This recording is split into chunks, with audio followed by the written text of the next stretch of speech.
ശ്രീരാമനെ വലിച്ചെറിഞ്ഞ് തകർത്തു കളഞ്ഞ ആ ക്ഷേത്രത്തിൽ രാംലല്ല ആ ബാലഭാവത്തിൽ ഭഗവാനെ പ്രതിഷ്ഠിക്കുന്നത് കാണുവാൻ നമ്മുടെ തൊട്ടു മുമ്പുള്ള ഒരു 10 തലമുറക്ക് കഴിഞ്ഞില്ല. അവരെല്ലാവരും ആഗ്രഹിച്ചു, ഏതെങ്കിലും ഒരു ദിവസം അയോധ്യയിൽ രാമനെ പ്രതിഷ്ഠിക്കുന്നത് ഞങ്ങൾക്ക് കാണണമെന്ന് അവർ ആഗ്രഹിച്ചു. അവരതിനു വേണ്ടി യുദ്ധം നടത്തി, പലരും അതിൽ മരിച്ചുപോയി. പക്ഷേ നമ്മളാണ് ഭാഗ്യം സിദ്ധിച്ചവർ, നമുക്കാണ് അത് കാണുവാൻ അവസരം ലഭിച്ചത്. 2024 ജനുവരി 22-ാം തീയതി ലോകം മുഴുവൻ സാക്ഷിയായി 2000 കോടി രൂപ ചിലവിൽ നിർമ്മിച്ചുകൊണ്ടേയിരിക്കുന്ന ആ ക്ഷേത്രത്തിൻ്റെ പ്രാണപ്രതിഷ്ഠാകർമ്മം നടത്തിയപ്പോൾ ലോകത്തെ മുഴുവൻ ഹിന്ദുക്കളും അഭിമാനം കൊണ്ട് പുളകിതരായതുപോലെയായിരുന്നു.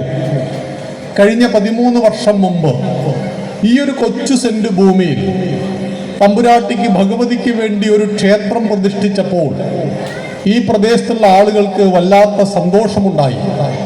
ഇന്നും പല കേസുകളും നമ്മൾ കോടതിയിൽ നടത്തിക്കൊണ്ടേയിരിക്കുകയാണ്.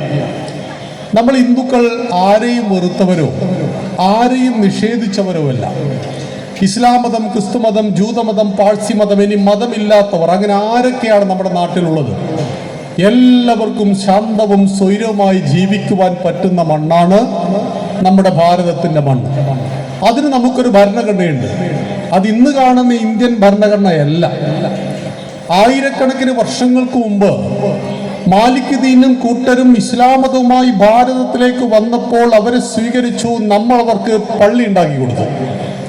സെന്റ് തോമസും കൂട്ടരും ക്രിസ്തു മതമായി വന്നപ്പോൾ നമ്മൾ അവരെ സ്വീകരിച്ചു. നമ്മൾ അവർക്ക് ചർച്ച് പണിത് കൊടുത്തു. ലോകം മുഴുവൻ ജൂതന്മാരെ വേട്ടയാടിക്കൊന്നൊരു കാലഘട്ടം ഉണ്ടായിരുന്നു. ഒരു 2000 കൊല്ലം മുമ്പാണ്. അന്ന് ജീവരക്ഷാർത്ഥം ജൂതന്മാർ ഭാരതത്തിൽ വന്നപ്പോൾ നമ്മുടെ കൊച്ചിയിലും ഡൽഹിയിലും മുംബൈയിലുമെല്ലാം നമ്മൾ ജൂതന്മാർക്ക് വേണ്ടി കോളനികൾ പണിതു കൊടുത്തു. ജൂതനെയും പാഴ്സിയെയും ഇസ്ലാമിനെയും ക്രിസ്ത്യാനിയെയും എല്ലാം ഹിന്ദുക്കൾ ആ മതത്തെ സ്വീകരിച്ചു.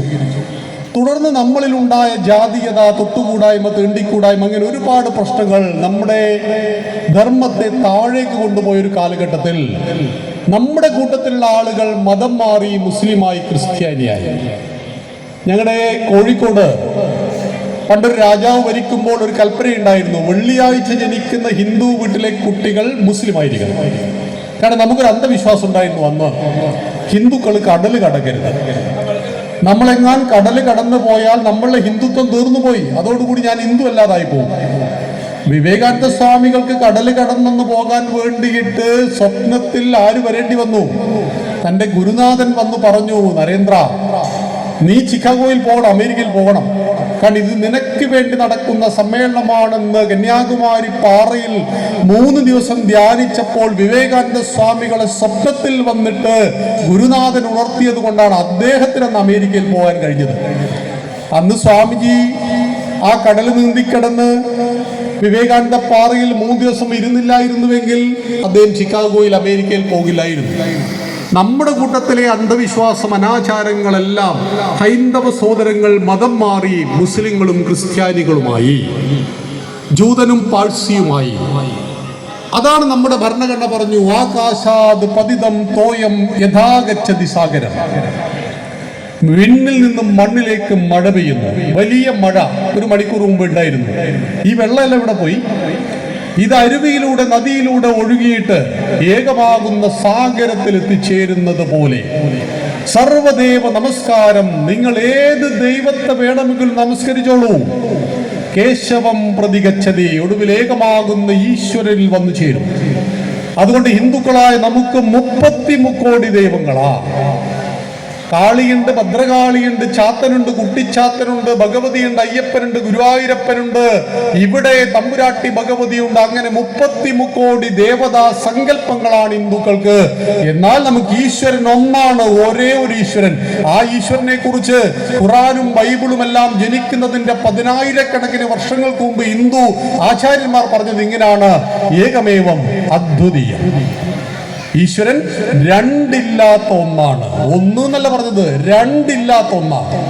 പക്ഷേ നിങ്ങൾക്ക് ഈശ്വരനിലേക്ക് എത്തിച്ചേരുവാൻ അനേകം വഴികളുണ്ട്. ഈ മലപ്പുറം ജില്ലയിൽ കലക്ടർ എത്രയുണ്ട്? ഒന്നേ ഉള്ളൂ. കലക്ടറേറ്റ് എത്രയുണ്ട്? ഒന്നേ ഉള്ളൂ. ഈ മലപ്പുറം ജില്ലയിലെ കലക്ടറേറ്റിലേക്ക് നിങ്ങൾക്ക് എത്തുവാനുള്ള വഴികൾ എത്രയുണ്ട്? അതോ അനവധി വഴികളുണ്ട്. ബസ്സിൽ പോകുന്നവർ, ഓട്ടോറിക്ഷയിൽ പോകുന്നവർ, നടന്നു പോകുന്നവർ, ഈ വഴി ആ വഴി പോകുന്നവരൊക്കെ ഉണ്ട്. പക്ഷെ നമ്മളെല്ലാവരും ഒടുവിൽ എത്തിച്ചേരുന്നത് കലക്ടറേറ്റിലാണ് എന്നതുപോലെ 33 കോടി ദേവതാ ഉപാസനാ സമ്പ്രദായത്തിലൂടെ ഏകമാകുന്ന ഈശ്വരനിൽ ഹിന്ദുക്കൾ എത്തുന്നു. ഈ തത്വം 10,000-കണക്കിന് കൊല്ലം മുമ്പ് പിറന്ന നാടിന്റെ പേരാണ് ഭാരതം. അതുകൊണ്ട് നമ്മുടെ നാടിന് 3 പേരുണ്ട്: ഇന്ത്യ, ഭാരതം, ഹിന്ദുസ്ഥാൻ. ഇന്ത്യ എന്ന പേര് നമ്മളിട്ട പേരല്ല, വിദേശീയർ നമുക്ക് നൽകിയ പേരാണ്. ഭാരതം എന്ന വാക്കിന്റെ അർത്ഥം ഭാസിൽ രമിക്കുന്നത്. ഭാ എന്ന സംസ്കൃത വാക്കിന്റെ അർത്ഥം പ്രകാശം എന്നാണ്. സന്ധ്യാസമയത്ത് അമ്മമാർ വീട്ടിൽ നിലവിളക്ക് വെക്കാറുണ്ട്. ചൂടിന് വേണ്ടിയിട്ടാണോ? വെളിച്ചം കിട്ടാൻ വേണ്ടിയിട്ടാണോ? അല്ല. നമ്മൾ അന്ന് പ്രാർത്ഥിക്കാറുണ്ട്: അസതോമാ സദ്ഗമയ, തമസോമാ ജ്യോതിർഗമയ. അസത്യത്തിൽ നിന്ന് എന്നെ സത്യത്തിലേക്ക് നയിക്കുവാൻ, ഇരുട്ടിൽ നിന്ന് എന്നെ വെളിച്ചത്തിലേക്ക് നയിക്കുവാൻ വെളിച്ചമേ നയിച്ചാൽ.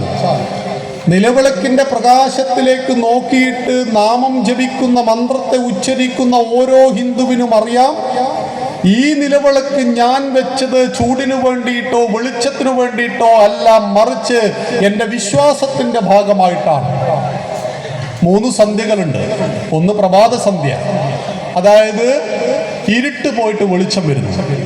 രണ്ടാമത്തേത് മധ്യാഹ്ന സന്ധ്യ, കടുത്ത ചൂട് പോയിട്ട് ഒരു ഊഷ്മളമായ ചൂട് വരുന്നു. മൂന്നാമത്തെ സന്ധ്യ പരമപ്രധാനമാണ്, അതാണ് സായം സന്ധ്യ. സന്ധ്യ എന്നാൽ സന്ധിക്കുന്നത്. ഈ സായം സന്ധ്യ വെളിച്ചം പോയിട്ട് ഇരുട്ട് വരികയാണ്. ഈ സമയത്ത് 5 തിരിയിട്ട, 2 തിരിയിട്ട, അല്ലെങ്കിൽ തിരിയിട്ട നിലവിളക്ക് വെച്ച് കത്തിച്ചുകൊണ്ട് അമ്മമാർ പ്രാർത്ഥിച്ചുകൊണ്ട്, കുടുംബം പ്രാർത്ഥിച്ചുകൊണ്ട് പറയുന്നു: ഈ ഇരുട്ട് എൻ്റെ മനസ്സിലേക്ക്, എൻ്റെ കുടുംബത്തിലേക്ക്, എൻ്റെ ബന്ധങ്ങളിലേക്ക് കടക്കരുത്. അതുകൊണ്ട് അഗ്നിയാണ് എല്ലാത്തിനും സാക്ഷി. കല്യാണം കഴിക്കുമ്പോൾ അഗ്നി സാക്ഷിയായിട്ട്, മരിച്ചു പോകുമ്പോൾ അഗ്നി സാക്ഷിയായിട്ട്, ഗൃഹപ്രവേശ കർമ്മത്തിന് അഗ്നിസാക്ഷി, കുഞ്ഞിനാദ്യമായിട്ട് പാല് കൊടുക്കുമ്പോൾ, ചോറ് കൊടുക്കുമ്പോൾ അഗ്നിസാക്ഷി. അഗ്നിസാക്ഷിയല്ലാത്ത ഒരു ചടങ്ങും ഹിന്ദുവിനില്ല. പഞ്ചഭൂതങ്ങളിൽ 3ാമനാണ് അഗ്നി. ആകാശം, വായു, അഗ്നി, ജലം, ഭൂമി, ഇതാണ് പഞ്ചഭൂതങ്ങൾ. ഇതിൽ 3ാമത്തെ അഗ്നിയുടെ പ്രത്യേകത, ഇതൊരിക്കലും അശുദ്ധമാവില്ല. ആർക്കും അഗ്നിയെ അശുദ്ധമാക്കുവാനും കഴിയില്ല. എല്ലാ അശുദ്ധികളെയും ശുദ്ധീകരിക്കുവാൻ കഴിയുന്നവനാണ് അഗ്നി. ആ അഗ്നിയെ സ്വീകരിച്ചവരാണ് നമ്മൾ. ആ അഗ്നിയെ സാക്ഷിയാക്കിയിട്ടാണ് നമ്മുടെ ആരാധന. ആ അഗ്നിയെ സാക്ഷിയാക്കി ഭാരതത്തിലെ ഓരോ ഗ്രാമങ്ങളിൽ നമ്മൾ ക്ഷേത്രങ്ങൾ പണിതു. ഈ ഭാരതത്തിൽ 25 ലക്ഷത്തിൽ പരം ക്ഷേത്രങ്ങളുണ്ട്. പ്രിയപ്പെട്ട അമ്മമാരെ, നമ്മുടെ കേരളത്തിൽ മാത്രം 50,000-ൽ പരം ക്ഷേത്രങ്ങളുണ്ട്.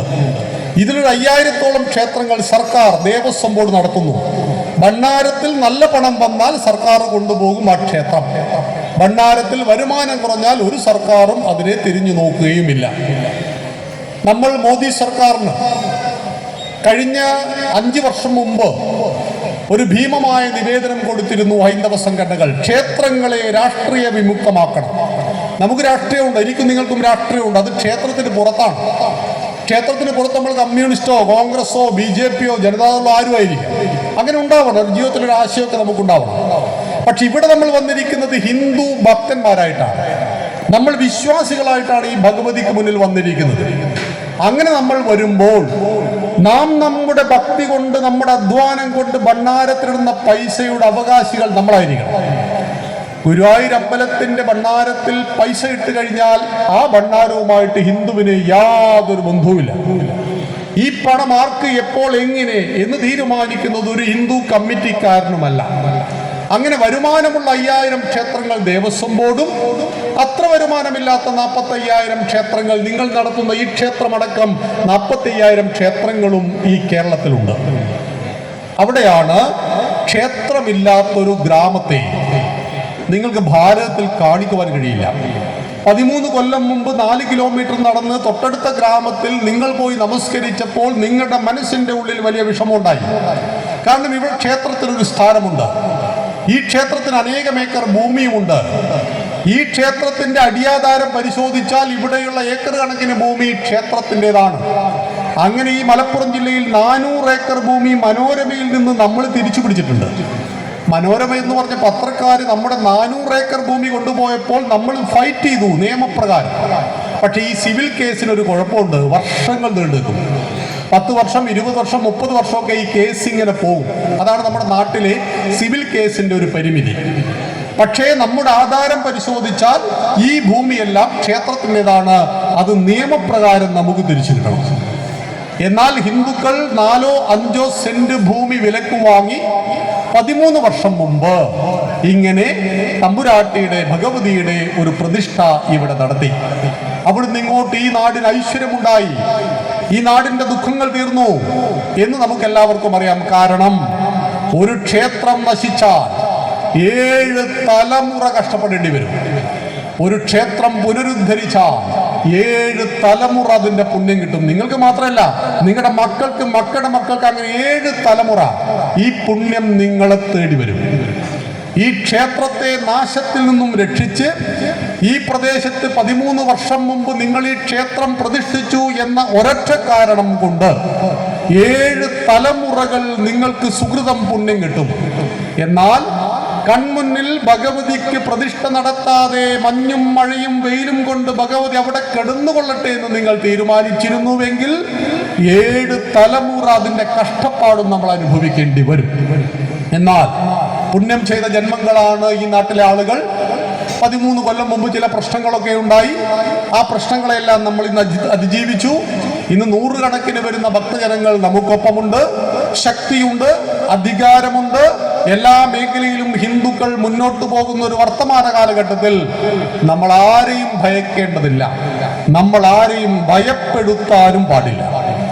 നമ്മളൊരാളെ പേടിക്കരുത്, നമ്മളൊരാളെ പേടിപ്പിക്കാനും പാടില്ല. അങ്ങനെ ആയിരിക്കണമെങ്കിൽ ക്ഷേത്രം എന്ന വാക്കിന്റെ അർത്ഥം എന്തെന്ന് ഹിന്ദുക്കൾ അറിയണം. നമ്മളെങ്ങനെയാ ഹിന്ദു ആയത്? ഞാൻ ഹിന്ദു ആയത് അച്ഛനും അമ്മയും ഹിന്ദു ആയതുകൊണ്ടാണ്. ഹിന്ദു എന്ന വാക്കിന്റെ അർത്ഥം കോളേജിൽ പഠിക്കുന്നവരെ എനിക്കറിയില്ലായിരുന്നു. ഞങ്ങൾ കോളേജിൽ പഠിക്കുമ്പോൾ, ഞങ്ങൾ കോളേജിൽ ചെല്ലുമ്പോൾ ഞങ്ങളെ പഠിപ്പിച്ചു ഒരു വിദ്യാർത്ഥി പ്രസ്ഥാനം, രാമനും കൃഷ്ണനും ജീവിച്ചിരുന്നില്ല, രാമനും കൃഷ്ണനും കെട്ടുകഥയാണ്. അപ്പൊ ഞങ്ങൾ ചോദിച്ചു, യേശു മുഹമ്മദോ? അത് തൊട്ട് കളിക്കരുത്, അതിമ പിടിച്ചുള്ള കളിയില്ല. രാമനും കൃഷ്ണനും ജീവിച്ചിരുന്നില്ല. രാമനും കൃഷ്ണനും ജീവിച്ചിരുന്നില്ല എന്ന് ഹിന്ദുക്കുട്ടിയെ പഠിപ്പിക്കുന്നു. അവനോട് പറയുന്നു, മതമല്ല മതമല്ല മതമല്ല പ്രശ്നം, എരിയുന്ന വയറിന്റെ തീയാണ് പ്രശ്നം. അമ്പലം എന്നത് ചുമരല്ലേ, വിഗ്രഹം എന്നത് കല്ലല്ലേ? ഇതൊക്കെ വിളിച്ചവരെ പഠിപ്പിച്ചു. 2014 ഒരു കണക്കുണ്ട് അമ്മമാരെ, കേരളത്തിൽ 100 ആത്മഹത്യ അടക്കുമ്പോൾ 95 ഹിന്ദു, 4 ക്രിസ്ത്യാനി, 1 മുസ്ലിം. ഇതെന്റെ കണക്കല്ല കേട്ടോ, സംസ്ഥാന സർക്കാരിന്റെ കണക്കാ. SSLC +2 പരീക്ഷയുടെ റിസൾട്ട് വന്നതിന് ശേഷം ആത്മഹത്യ ചെയ്ത 16 വിദ്യാർത്ഥികളിൽ 14 വിദ്യാർത്ഥികളും ഹിന്ദു കുട്ടികളായി. ഏതെങ്കിലും വിഷയത്തിൽ A+ കിട്ടിയില്ല എന്ന് കരുതി എന്തിനാ തൂങ്ങിച്ചാങ്ങുന്നത്? ഇനിയും ചാൻസ് കിട്ടുകയല്ലേ? പ്രേമിച്ച പെണ്ണിനെ കിട്ടാത്തതുകൊണ്ട് ആത്മഹത്യ ചെയ്യുന്നവർ, പ്രേമിച്ച പുരുഷനെ കിട്ടാത്തതുകൊണ്ട് ആത്മഹത്യ ചെയ്യുന്നവർ, സാമ്പത്തിക പ്രശ്നം കൊണ്ട്, രോഗം കൊണ്ട് ആത്മഹത്യ ചെയ്യുന്നവർ 95% ഹിന്ദുവായത് എങ്ങനെ? നമ്മളെ പഠിപ്പിച്ചു. മതം എന്തിനാ അമ്പലത്തിൽ പോകുന്നത്? അമ്പലത്തിൽ കാണുന്നത് കല്ലല്ലേ? കണ്ണു തുറക്കാത്ത, കരയാനറിയാത്ത കളിമൺ പ്രതിമയല്ലേ? MD വാസുദേവന്മാരുടെ ഒരു സിനിമ വന്നിരുന്നു, നിർമാല്യം. ഒടുവിൽ വെളിച്ചപ്പാട് വിഗ്രഹത്തിന്റെ മുഖത്തേക്ക് തുപ്പുകയാണ്. ഇത്രയും കാലം ആരാധിച്ച ആ ശാന്തിക്കാരൻ വെളിച്ചപ്പാട് ഈ വിഗ്രഹം കല്ലാണെന്ന് പറഞ്ഞുകൊണ്ട് ദേവിയുടെ മുഖത്തേക്ക് തുപ്പുന്ന സിനിമകൾ കണ്ട് 40 കൊല്ലം മുമ്പ് നമ്മൾ വളർന്നു. അപ്പോൾ നമ്മൾ നമ്മുടെ ദൈവത്തെ കല്ലെന്ന് വിളിച്ചു. കരയാനും ചിരിക്കുവാനും അറിയാത്ത, പ്രതികരണ ശേഷിയില്ലാത്ത കല്ലുകളാണ്, കണ്ണു തുറക്കാത്ത ദൈവങ്ങളാണ്. അമ്പലം ചുമരാണ്, വിഗ്രഹം കല്ലാണ്. ഗുരുവായൂർ അമ്പലം പൊളിച്ചവിടെ കപ്പ വെച്ചാൽ അത്രയും അന്ധവിശ്വാസങ്ങൾ തീരും. ഇതൊക്കെ ഹിന്ദുക്കളെ മാത്രം പഠിപ്പിച്ചു. പുരോഗമന കലാസാഹിത്യ സംഘം കേട്ടോ നിങ്ങൾ? പൂഗാസ എന്ന് പറയാതെ ചുരുക്കത്തിൽ. ഇതിന്റെ ഒരു അധ്യാപകനുണ്ട് ഞങ്ങളുടെ നാട്ടിൽ, വലിയ ബുദ്ധിജീവിയാണ്, വലിയ താടിയൊക്കെ ഉണ്ട്. ഒരു വെള്ളിയാഴ്ച നമ്മുടെ ഹിന്ദു ചെറുപ്പക്കാരെ വിളിച്ചു കൂട്ടിയിട്ട് ഒരു ക്ലാസ് കൊടുക്കുകയാണ്. ക്ലാസ് ഇതാ: എന്തിനാണ് ഈ അമ്പലത്തിൽ പോകുന്നത്? നിങ്ങൾ മനുഷ്യനെ സേവിക്കുന്നതാണ് ഈശ്വരനെ സേവിക്കുന്നത്. തൊട്ടടുത്ത വീട്ടിൽ ഒരാൾ പട്ടിണി കിടക്കുമ്പോൾ അയാൾക്ക് ഭക്ഷണം കൊടുക്കാതെ അമ്പലത്തിന്റെ ഭണ്ഡാരത്തിൽ നീ കൊണ്ടുപോയി പൈസ ഇട്ടിട്ട് ഇപ്പം എന്താ കാര്യം? നല്ല കാര്യമല്ലേ ചോദിച്ചത്? ചോദിച്ചാൽ എന്തെങ്കിലും തെറ്റുണ്ടോ? ഒരു തെറ്റുമില്ല. നീ മനുഷ്യനെ സേവിക്കൂ, ദൈവം സന്തോഷിക്കും. അതുകൊണ്ട് നീ അമ്പലത്തിൽ പോകേണ്ടതില്ല, നീ ഭണ്ഡാരത്തിൽ പണം ഇടേണ്ടതില്ല. നീ ദൈവത്തിന് കൊടുക്കുവാൻ ഉദ്ദേശിച്ചത് മനുഷ്യന് കൊടുക്കുക, പട്ടിണി കിടക്കുന്നവന് കൊടുക്കുക. നല്ല കാര്യമല്ലേ? ഒരു ഹിന്ദുവും അതിനെതിരാണെന്ന് പറയില്ല. പക്ഷേ 5-10 ഹിന്ദു ചെറുപ്പക്കാരുണ്ട്. മാഷുടെ ഈ ബുദ്ധിജീവിയായ മാഷുടെ ഈ വാക്കുകളൊക്കെ കേട്ടുകൊണ്ടിരിക്കെ ഒരു പറ്റം മുസ്ലിം യുവാക്കൾ വരുന്നു. ഈ സമയത്ത് കൂട്ടത്തിലുള്ള ഒരാൾ പറഞ്ഞു, സാർ ഇപ്പം ഞങ്ങൾക്ക് തന്ന ക്ലാസ് ഇവർക്ക് കൂടി ഒന്ന് കൊടുക്കുവോ? പള്ളിയിൽ പോകേണ്ടതില്ല, പള്ളിക്ക് പൈസ കൊടുക്കേണ്ടതില്ല, നിസ്കരിക്കേണ്ടതില്ല, നീ മനുഷ്യനെ സേവിക്കൂ. മാഷ് പരുങ്ങുന്നു. അപ്പം മാഷോട് പറഞ്ഞു, സാർ ഹിന്ദു ചെറുപ്പക്കാരായ ഞങ്ങൾക്ക് നൽകിയ ഈ ക്ലാസ് ഈ കുട്ടികൾ കൂടി കൊടുക്കൂ, ഈ ചെറുപ്പക്കാർ കൂടി കൊടുക്കൂ. അത് പറ്റില്ല. അപ്പൊ ക്ലാസ് എല്ലാം നമുക്കാണ്. അമ്പലത്തിൽ പോകാതിരിക്കാൻ ക്ലാസ്, അമ്പലം കല്ലാണ്, ദൈവം കല്ലാണെന്ന് പറയാൻ ക്ലാസ്. ഇങ്ങനെ ക്ലാസ്സുകൾ കേട്ട് കേട്ട് കേട്ട് തലമണ്ടയിൽ ദൈവ നിഷേധത്തെ നിറച്ച ഹിന്ദു 60 കൊല്ലം കൊണ്ട് ഒത്തിരി കഷ്ടപ്പെട്ടു. എന്നാൽ കഴിഞ്ഞ 20 വർഷത്തിനിടയിൽ, 2 പതിറ്റാണ്ടിടയിൽ ഹിന്ദുക്കൾക്ക് മനസ്സിലായി ഇതൊക്കെ ഞങ്ങളെ പറ്റിച്ചതാണ് എന്ന്. പതുക്കെ പതുക്കെ അന്തിത്തിരി കത്തിക്കുവാൻ വകയില്ലാത്ത ക്ഷേത്രങ്ങളിൽ കാട് വെട്ടിത്തെളിച്ചവൻ ചെന്നു. ഭഗവതിയോടും ഭഗവാനോടും പരമേശ്വരനോടും മാപ്പ് പറഞ്ഞ ആ വിഗ്രഹത്തെ മഴ കൊള്ളാതെ അവൻ വെച്ചു. അതിന്റെ മുകളിൽ ഒരു മേൽക്കൂര ഉണ്ടാക്കി അതിന് ചെറിയ പ്രതിഷ്ഠകൾ നടത്തിയപ്പോൾ നാട്ടുകാർ ഒന്നിച്ചു വന്നു. ഞങ്ങളും തരാം എന്ന് പറഞ്ഞുകൊണ്ട് കയ്യിൽ കിട്ടിയ ചെറിയ ചെറിയ പണം കൊടുത്തുകൊണ്ട് ഇന്ന് കരിന്തിരി കറ്റുന്ന ഒരൊറ്റ അമ്പലം ഈ കേരളമല്ല, ഭാരതത്തിൽ എവിടെയും കാണിക്കാൻ കഴിയില്ല. നമ്മൾ ഹിന്ദുക്കൾ തിരിച്ചറിവ് വന്നിരിക്കുന്നു. കാരണം നമ്മുടെ വിശ്വാസങ്ങൾ പഴഞ്ചനല്ല, നമ്മുടെ വിശ്വാസങ്ങൾ ആരെയും ദ്രോഹിക്കുന്നതല്ല, നമ്മുടെ വിശ്വാസങ്ങൾ ഒരിടത്തും എന്റേത് മാത്രം ശരി എന്ന് പറയുന്നതല്ല, മറിച്ച് എന്റേതും നിന്റേതും ശരിയാണെന്ന് പറയുവാൻ കഴിയുന്നവരാണ് നമ്മൾ. അതുകൊണ്ടാണ് കമ്മ്യൂണിസം എന്ന ആശയം 1957 ഇങ്ങോട്ടേക്ക് വന്നപ്പോൾ നമ്മൾ സ്വീകരിച്ചു. EMSനെ മുഖ്യമന്ത്രിയാക്കി. കമ്മ്യൂണിസം വൈരുദ്ധ്യാധിഷ്ഠിത ഭൗതികവാദമാണ്. ദൈവമുണ്ട് എന്ന് വിശ്വസിക്കുന്ന പ്രത്യയ ശാസ്ത്രമല്ലത്. റിലീജിയൻ ഇറ്റ് ഈസ് ഓപ്പിയം എന്ന് പറയുമ്പോഴും നമ്മളതിനെ നിരാകരിച്ചിട്ടില്ല. ഹിന്ദുക്കളാണ് കമ്മ്യൂണിസം സ്വീകരിച്ചത്, ഹിന്ദുക്കളാണ് ഇസ്ലാമിനെ സ്വീകരിച്ചത്, ഹിന്ദുക്കളാണ് ജൂതനെയും പാഴ്സിയെയും ക്രിസ്ത്യാനിയെയും സ്വീകരിച്ചത്. കാരണം നമുക്കൊരു പ്രത്യേകതയുണ്ട്, നമുക്കെന്തിനേയും സ്വീകരിക്കാം, നമുക്കെന്തിനേയും ഉൾക്കൊള്ളാം. കാരണം ഈശ്വര വിശ്വാസിയായ വാൽമീകിയെ ഹിന്ദുക്കൾ വിളിച്ചു വാൽമീകി മഹർഷി എന്ന്. ആയുർവേദം എന്ന ശാസ്ത്രഗ്രന്ഥം എഴുതിയ ചരകനെ ഹിന്ദുക്കൾ വിളിച്ചു ചരക മഹർഷി എന്ന്. കാമശാസ്ത്രം എഴുതിയ വാത്സ്യായനെയും മഹർഷി എന്ന് വിളിച്ച ഹിന്ദു നിരീശ്വരവാദിയായ ചാർവാകനെയും വിളിച്ചത് മഹർഷി എന്നാണ്. ദൈവമുണ്ട് എന്ന് പറഞ്ഞ ആളും ദൈവമില്ല എന്ന് പറഞ്ഞ ആളും മഹർഷിയ. മറിച്ച് മതത്തിൽ നിങ്ങളെങ്ങാൻ ദൈവമില്ല എന്ന് പറയണം, കയ്യോ തലയോ ഉടലോ ഉണ്ടാവില്ല. അതാണ് മതത്തിന്റെ ഒരു കുഴപ്പം. മതത്തെ വിമർശിക്കാൻ പാടില്ല. ഹിന്ദുവിൻ്റെത് ആരെയും വിമർശിക്കാൻ. നിങ്ങൾക്ക് രാമന്റെ കാലത്ത് രാമനെയാണ് ഏറ്റവും വിമർശിച്ചത്. നിസാരനായ ഒരു അലക്കുകാരൻ പറഞ്ഞു സീതാദേവി കളങ്കപ്പെട്ടവളാണ് എന്ന്. ഭഗവാൻ ശ്രീകൃഷ്ണൻ ജനിച്ചത് കാരാഗ്രഹത്തിലാണ്. അമ്മയുടെ മുലപ്പാൽ ഭഗവാൻ കുടിച്ചിട്ടില്ല. ഭഗവാൻ ജനിക്കുന്നതിന് മുമ്പ് ജനിച്ച 7 മക്കളെയും ഈ അമ്മാവൻ തന്നെ കൊന്നതാണ്. ആ ഭഗവാനെ, 6 മാസം പ്രായമുള്ള ഭഗവാനെ മുല കൊടുത്തു കൊല്ലാൻ വേണ്ടി പൂതന വന്നു. അവളെ ഭഗവാൻ മുല കുടിച്ചു കൊന്നു കളഞ്ഞു. നമ്മുടെ ജീവിതത്തിൽ നമ്മുടെ അവതാരങ്ങൾ നമുക്ക് കാണിക്കുന്ന ഒരു വലിയ ലക്ഷ്യമുണ്ട്. ജീവിതത്തിലെ വിമർശനങ്ങൾ, ജീവിതത്തിലെ പ്രതിസന്ധികൾ നിങ്ങൾ മൈൻഡ് ചെയ്യേണ്ടതില്ല. അത് നിങ്ങൾ തട്ടി നീക്കി മുന്നോട്ട് പോയാൽ മാത്രമേ നിങ്ങൾക്ക് ജീവിതത്തിൽ വിജയമുണ്ടാവുള്ളൂ. നിങ്ങൾ വിമർശനങ്ങൾക്ക് പിന്നാലെയും നിങ്ങൾ കുറ്റപ്പെടുത്തലിന്റെ പിന്നാലെയും നിങ്ങൾ നിന്ദയുടെ പിന്നാലെയും നടന്നാൽ ഒരിക്കലും ജീവിതത്തിൽ നമുക്ക് സ്വൈരമുണ്ടാവില്ല. രാമനും കൃഷ്ണനും നമ്മളെ പഠിപ്പിക്കുന്ന പാഠം അതാണ് വിശാലമായ ഹിന്ദുത്വം. അങ്ങനെയുള്ള നമ്മൾ ആ രാമന്റെ കൃഷ്ണന്റെ നാട്ടിലാണ് ഞാൻ ജനിച്ചതും ജീവിക്കുന്നതും എന്ന് തിരിച്ചറിഞ്ഞ ഹിന്ദു കേരളത്തിൽ ക്ഷേത്രങ്ങളായ ക്ഷേത്രങ്ങൾ മുഴുവൻ പുനർനിർമ്മിച്ചപ്പോൾ 13 വർഷം മുമ്പ് ഈ മഹത്തായ ഭഗവതി ക്ഷേത്രം ഈ മണ്ണിൽ പ്രതിഷ്ഠിക്കപ്പെട്ടു. എന്നാലും ഒരു പോസിറ്റീവായ കാര്യം പറയാം. ഭഗവതിയുടെ മണ്ണ് ആരുടെ കയ്യിലുണ്ടെങ്കിലും അത് തിരിച്ചു കിട്ടിയ ചരിത്രം മാത്രമേ എല്ലാ കേസിനുമുള്ളൂ എന്നത് ഒരു പച്ച പരമാർത്ഥമാണ്. അർഹമല്ലാത്ത ഭൂമി ആര് കയ്യിൽ വെച്ചാലും അവർക്ക് ശാന്തിയും സമാധാനവും ഉണ്ടാവില്ല. അവരെ തേടി നിരന്തരമായ രോഗങ്ങളും ദുരിതങ്ങളും വന്നുകൊണ്ടേയിരിക്കും.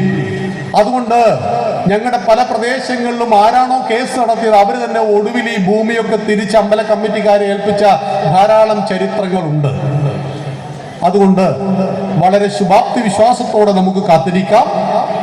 നാളെ അല്ലെങ്കിൽ സമീപ ഭാവിയിൽ ഈ പറയുന്ന ചെറിയൊരു ഭൂമിയിൽ കുടികൊള്ളുന്ന ഭഗവതിക്ക് ആ അമ്മയുടെ മണ്ണ് മുഴുവൻ തിരിച്ചു കിട്ടുന്ന ശോഭനമായ ഒരു ഭാവി അതിവിദൂരമല്ല എന്ന് ഓർമ്മപ്പെടുത്തിക്കൊണ്ട് ചില കാര്യങ്ങൾ മാത്രം ഈ ഒരു സ്വയം സന്ധ്യയിൽ നിങ്ങളുമായിട്ട് പങ്കുവെക്കുവാൻ ഞാൻ ആഗ്രഹിക്കുന്നു.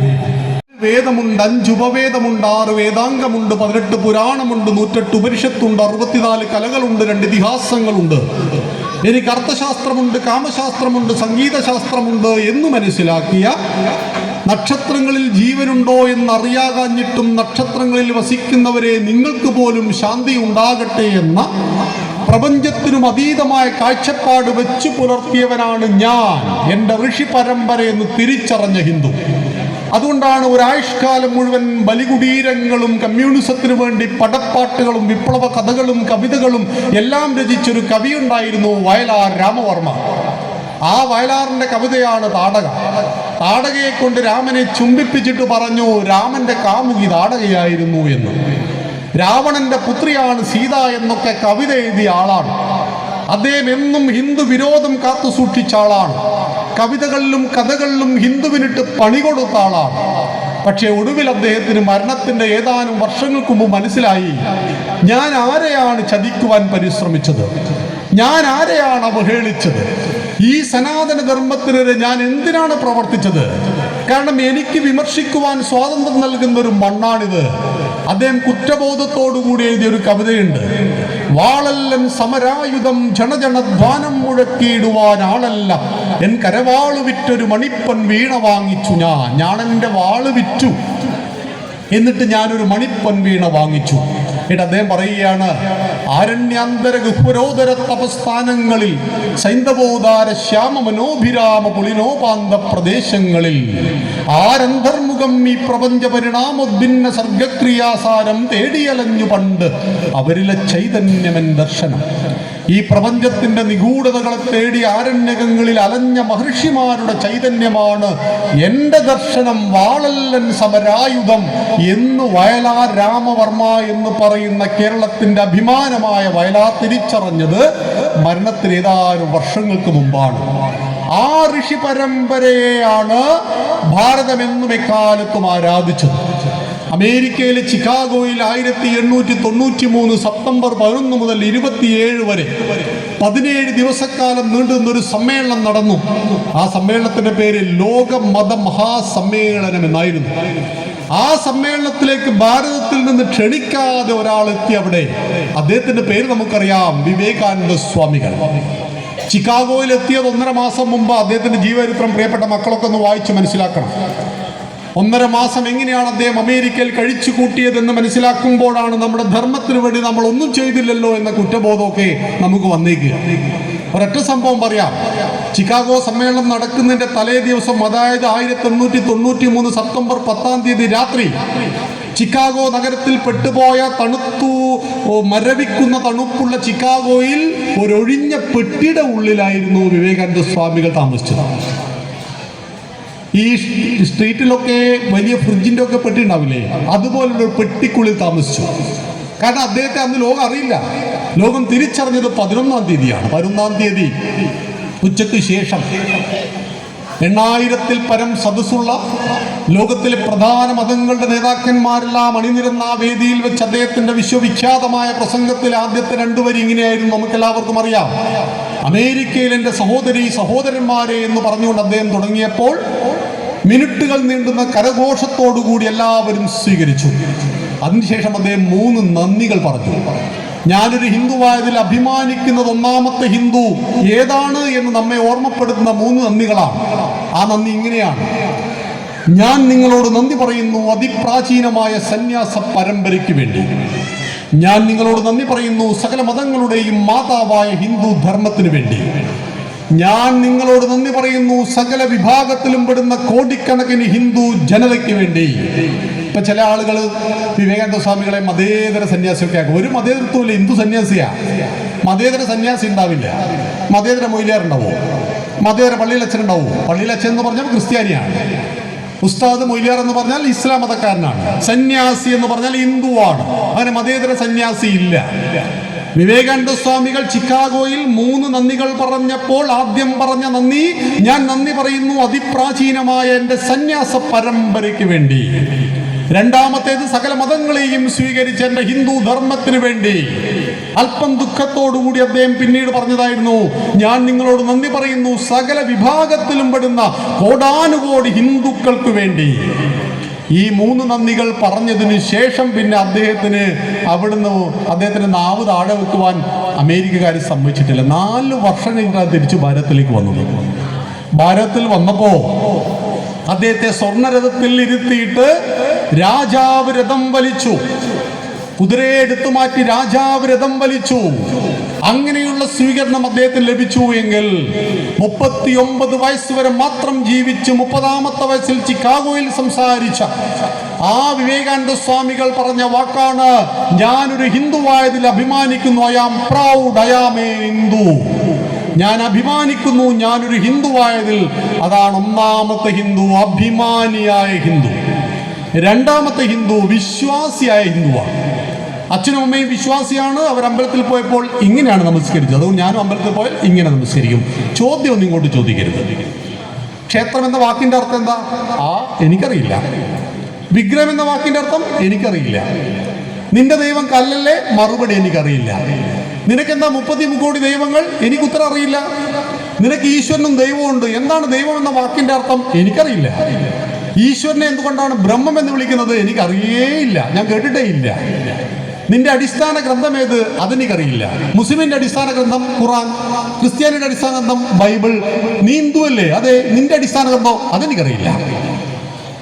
അതായത് മുസ്ലിമിന്റെ ക്രിസ്ത്യാനിയുടെ അടിസ്ഥാന ഗ്രന്ഥത്തെ കുറിച്ച് എനിക്കൊരു സംശയമില്ല. പക്ഷെ എൻ്റെ അച്ഛൻ ആര്? ഇതാണ് എൻ്റെ സംശയം. ഇങ്ങനെ പറയുന്ന ഹിന്ദുവാണ് രണ്ടാമത്തെ ഹിന്ദു. വിശ്വാസിയാണ്. അമ്പലത്തിൽ പോകും, ശബരിമലക്ക് മാലയിടും. 18ാം പടി കയറുമ്പോൾ 18 തത്വങ്ങൾ എന്നറിയില്ല. തത്വമസി എന്ന വാക്കിന്റെ അർത്ഥം എന്നറിയില്ല. 41 ദിവസം വ്രതശുദ്ധി കൊണ്ട് എന്താ ഉദ്ദേശിക്കുന്ന അറിയില്ല.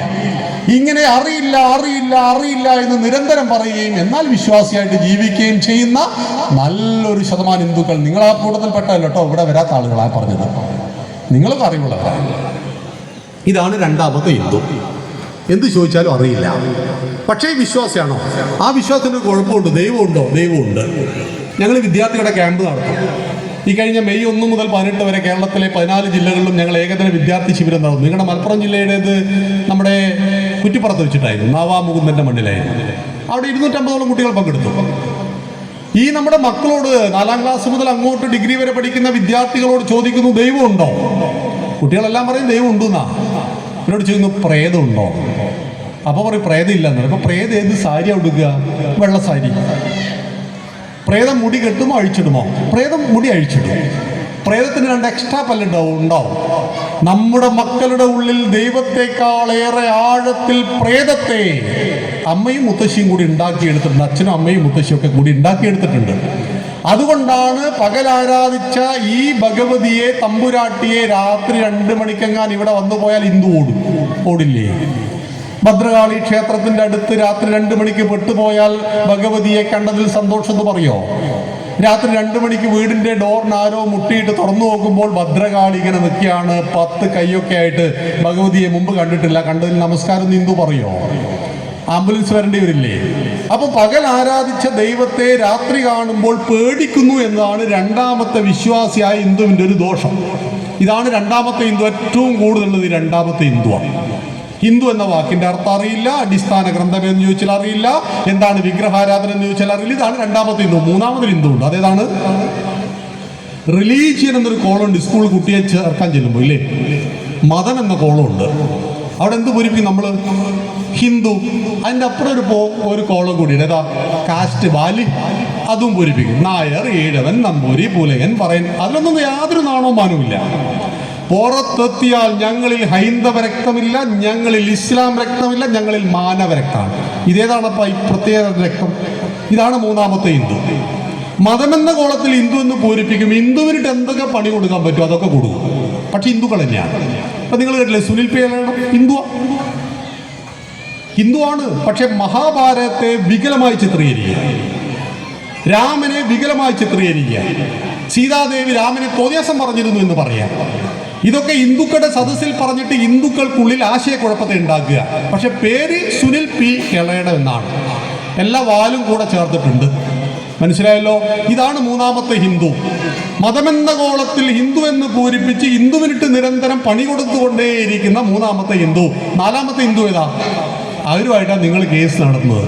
ഞങ്ങൾ ഹിന്ദുക്കളെയല്ല എന്ന് പറയുന്നത്, ഞങ്ങൾ മുസ്ലിങ്ങളാണ്, ഞങ്ങൾ ക്രിസ്ത്യാനികളാണ്, ഞങ്ങൾ ജൂതരാണെന്ന് പറയുന്നവരാണ്. അങ്ങനെയല്ല. ഈ മണ്ണിന് 3 പേരുകളുണ്ട്. ഒന്ന് അർത്ഥശൂന്യമായ ഇന്ത്യ, രണ്ടാമത്തേത് ഭാരതം. ഞാൻ പറഞ്ഞു ഭാസിൽ രമിക്കുന്നത് ഭാരതം. മൂന്നാമത്തേത് ഹിന്ദുസ്ഥാൻ. നിങ്ങൾ ഈ ഹൈവേയുടെ സൈഡിലൊക്കെ HP കണ്ടില്ലേ? Petrol pump HP, Hindustan petroleum. ഹിന്ദുക്കളുടെ പെട്രോൾ പമ്പ് എന്നാണ് അതിൻ്റെ അർത്ഥം. HMT, Hindustan machines and tools. ഈ പൾസർ ബൈക്കില്ലേ, അത് സപ്ലൈ ചെയ്യുന്ന കമ്പനിയുടെ പേരെന്താ? HBC, Hindustan business corporation. ഇതൊക്കെ ഹിന്ദുക്കൾ നടന്ന പരിപാടി എന്നാണോ? അല്ല. ഈ മണ്ണിന്റെ മൂന്നാമത്തെ പേരാണ് ഹിന്ദുസ്ഥാൻ.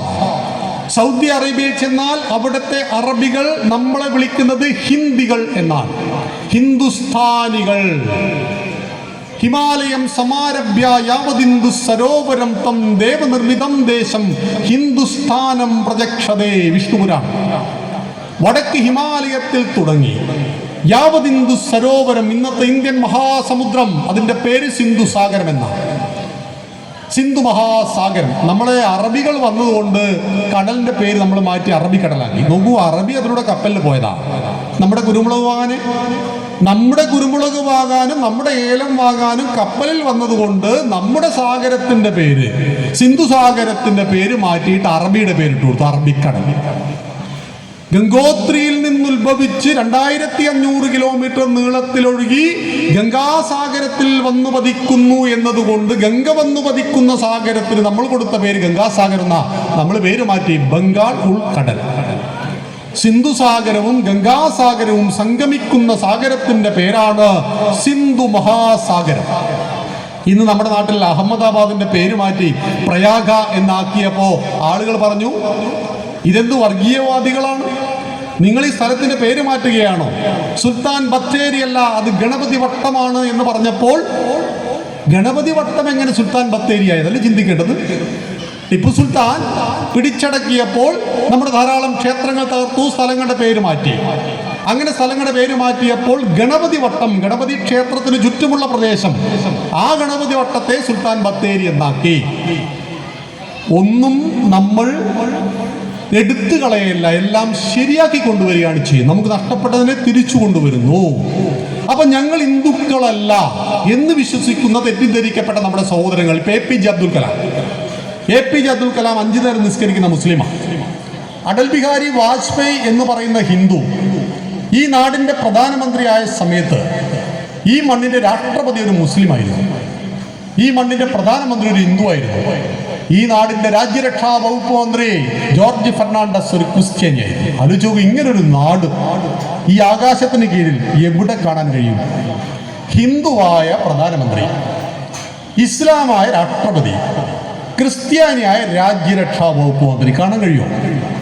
അതാണ് ഹിന്ദുസ്ഥാനിൽ ജീവിക്കുന്നവൻ ഹിന്ദു. ഹിമാലയം സമാരഭ്യ, വടക്ക് ഹിമാലയത്തിൽ നിന്നും ആരംഭിച്ച് യാവദിന്ദു സരോവരം, സിന്ധു മഹാസാഗരം വരെ തം ദേവനിർമ്മിതം ദേശം, ദേവനാൽ നിർമ്മിക്കപ്പെട്ട അതിമനോഹരമായ ഒരു ഭൂപ്രദേശം, അതാണ് ഹിന്ദുസ്ഥാൻ. എന്താണ് ഈ മണ്ണിനെ അതിമനോഹരം എന്ന് പറയുന്നത്? നമ്മൾ മലയാളികൾ. ഈ മലയാളിയായ നമ്മൾ തമിഴ്നാട്ടിൽ കയറി കഴിഞ്ഞാൽ നമ്മൾ പറയുന്ന മലയാളം അവന് മനസ്സിലാവില്ല, തമിഴ്.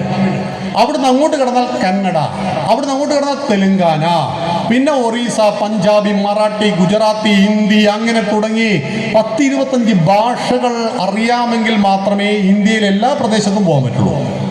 പക്ഷേ നിങ്ങൾക്ക് അറേബ്യൻ രാജ്യങ്ങളിൽ മുഴുവൻ ചെല്ലാൻ അറബി അറിഞ്ഞാൽ മതി, യൂറോപ്യൻ രാജ്യങ്ങളിൽ മുഴുവൻ പോകാൻ ഇംഗ്ലീഷ് മാത്രം അറിഞ്ഞാൽ മതി. എന്നാൽ ഭാരതത്തിലെ ഓരോ സംസ്ഥാനത്തും ഓരോ പ്രദേശത്തും ഭാഷകൾ വ്യത്യസ്തമാണ്.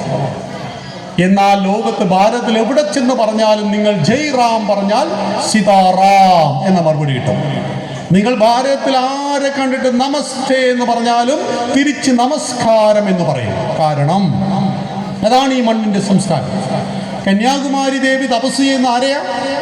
കൈലാസനാഥനെ. കൈലാസനാഥൻ എവിടെയാ? ഇന്ന് ചൈനയുടെ കയ്യിലാണ്. 1962 ഇന്ത്യ ചീന ഭായ് ഭായ് എന്ന് പറഞ്ഞുകൊണ്ടിരുന്നു. ചീന വന്നിട്ട് നമ്മുടെ സ്ഥലവും പിടിച്ചു പോയി. നമ്മൾ ആ യുദ്ധത്തിൽ പരാജയപ്പെട്ടു. കൈലാസവും മാനസ സരോവരത്തിൻ്റെയും പ്രധാന ഭാഗങ്ങളിൽ ഇന്നും ചൈനയുടെ കയ്യിൽ കിടക്കുന്നു. ആ കൈലാസത്തിൽ നിൽക്കുന്ന ഭഗവാനെ നമസ്കരിക്കുന്നു, ഭഗവാന് വേണ്ടി തപസ് ചെയ്യുന്നു കന്യാകുമാരി ദേവി. അയോധ്യയിൽ ജനിച്ച രാമനെ നമുക്ക് പരിചയമുണ്ടോ? പിന്നെ ഞങ്ങൾ കഴിഞ്ഞ ഏതാനും മാസം മുമ്പ് പത്തനംതിട്ടയിൽ ജില്ലയിൽ പോയപ്പോൾ അവിടെയുള്ള ഒരു ക്ഷേത്രത്തിൻ്റെ ആൾ പറയാണ്, ഇവിടെ അടുത്തൊരു സ്ഥലമുണ്ട് സീതത്തോട്. സീതാദേവി കുളിച്ചത് ഇവിടെയാണ്. അയാൾ അഭിമാനത്തോടുകൂടി പറയാണ്. വനവാസകാലത്ത് നടന്ന് പത്തനംതിട്ട ജില്ലയിൽ എത്തിയപ്പോൾ സീതാദേവി കുളിച്ചത് ഇവിടെയാണ്. നിങ്ങൾ വയനാട്ടിൽ ചെന്നാൽ പാണ്ഡവൻ പാറ കാണാം. പഞ്ചപാണ്ഡവന്മാർ ഇവിടെയാണ് ഇരുന്നത്. ഭീമന്റെ പാറ വലിയൊരു പാറയാണ്. ഇവിടെയാണ് ഇരുന്നത് എന്ന് പറയും. ഭാരതത്തിൽ എവിടെ ജീവിക്കുന്ന ഹിന്ദുവും വിശ്വസിക്കുന്നു മരിക്കുന്നെങ്കിൽ കാശിയിൽ പോയിട്ട് മരിക്കണം, മോക്ഷം കിട്ടും. ഭാരതത്തിൽ എവിടെ ജീവിക്കുന്ന ഹിന്ദുവും വിശ്വസിക്കുന്നു പിതൃതർപ്പണം ചെയ്യുമ്പോൾ രാമേശ്വരത്ത് ചെല്ലണം. ഏറ്റവും വിശിഷ്ടമായ പിതൃതർപ്പണം രാമേശ്വരത്താണ്.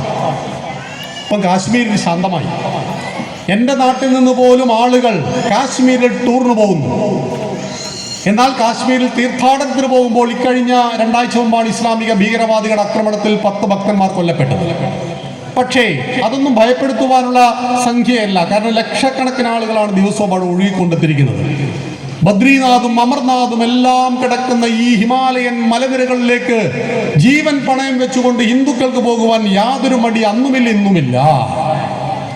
അപ്പൊ ഈ മണ്ണിന്റെ പേരാണ് ഹിന്ദുസ്ഥാൻ. ഹിമാലയം മുതൽ കന്യാകുമാരി വരെ, കച്ച് മുതൽ കാമരൂപം വരെയുള്ള 28 സംസ്ഥാനങ്ങളിൽ ഇന്നുള്ള 34 ദശലക്ഷം ചതുരശ്ര കിലോമീറ്ററുള്ള ഇന്ന് മോദിജി ഭരിക്കുന്ന ഇന്ത്യ എന്ന് പറയുന്ന മണ്ണായിരുന്നില്ല ഭാരതം.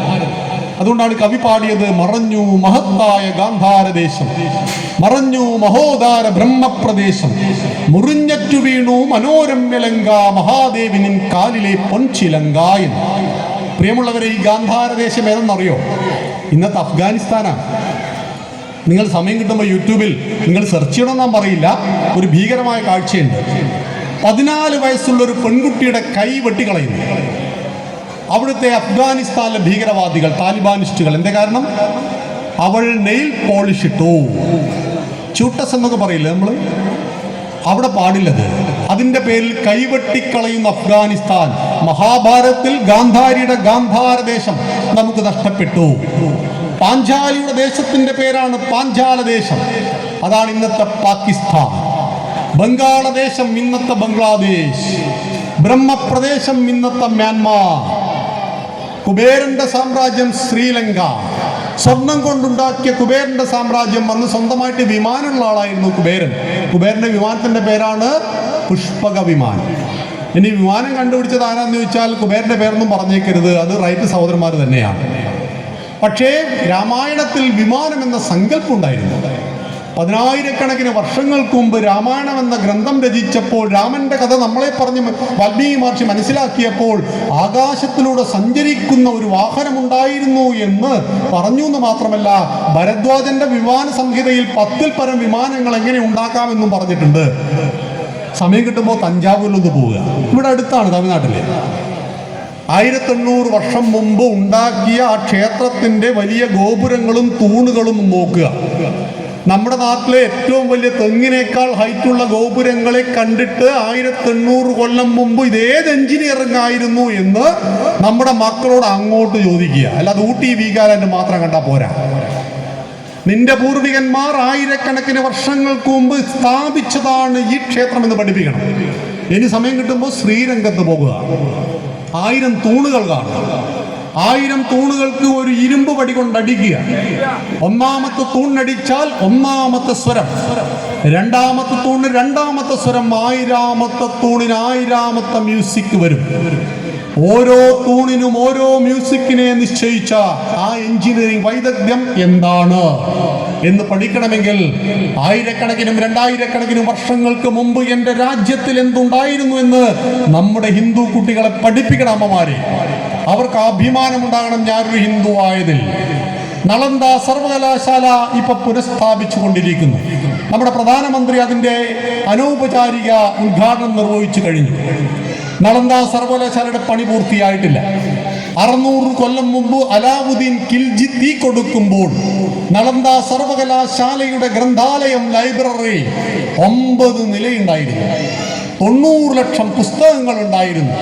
3 മാസം നിന്ന് കത്തിയ താളിയോല ഗ്രന്ഥങ്ങളും മറ്റ് ഗ്രന്ഥങ്ങളും, വിലപ്പെട്ട അറിവുകൾ മുഴുവൻ തക്ഷശിലയും നളന്തയും തകർത്തെറിഞ്ഞുകൊണ്ട് നമുക്ക് നഷ്ടപ്പെടുത്തി കളഞ്ഞു.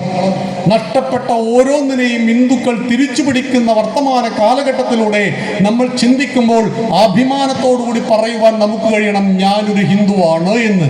അങ്ങനെ വിശ്വാസിയായ ഹിന്ദുവിനെ കാര്യങ്ങൾ പഠിപ്പിക്കണം. വളരെ എളുപ്പമാണ്. കാരണം അവൻ്റെ ഉള്ളിൽ വിശ്വാസമുണ്ട്.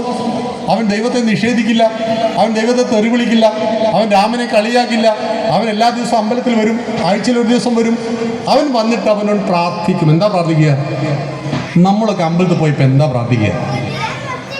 അമ്പലത്തിൽ പോയി കഴിഞ്ഞാൽ ലോക സമസ്ത സുഖിനോ ഭവന്തോ, തൊട്ടടുത്ത വീട്ടിൽ ഞാനുമായിട്ട് ഫൈറ്റ് ചെയ്തുകൊണ്ടിരിക്കുന്ന നാരായണേട്ടനും സുഖം ഉണ്ടാവട്ടെ എന്നൊക്കെ പ്രാർത്ഥിക്കാറുണ്ടോ?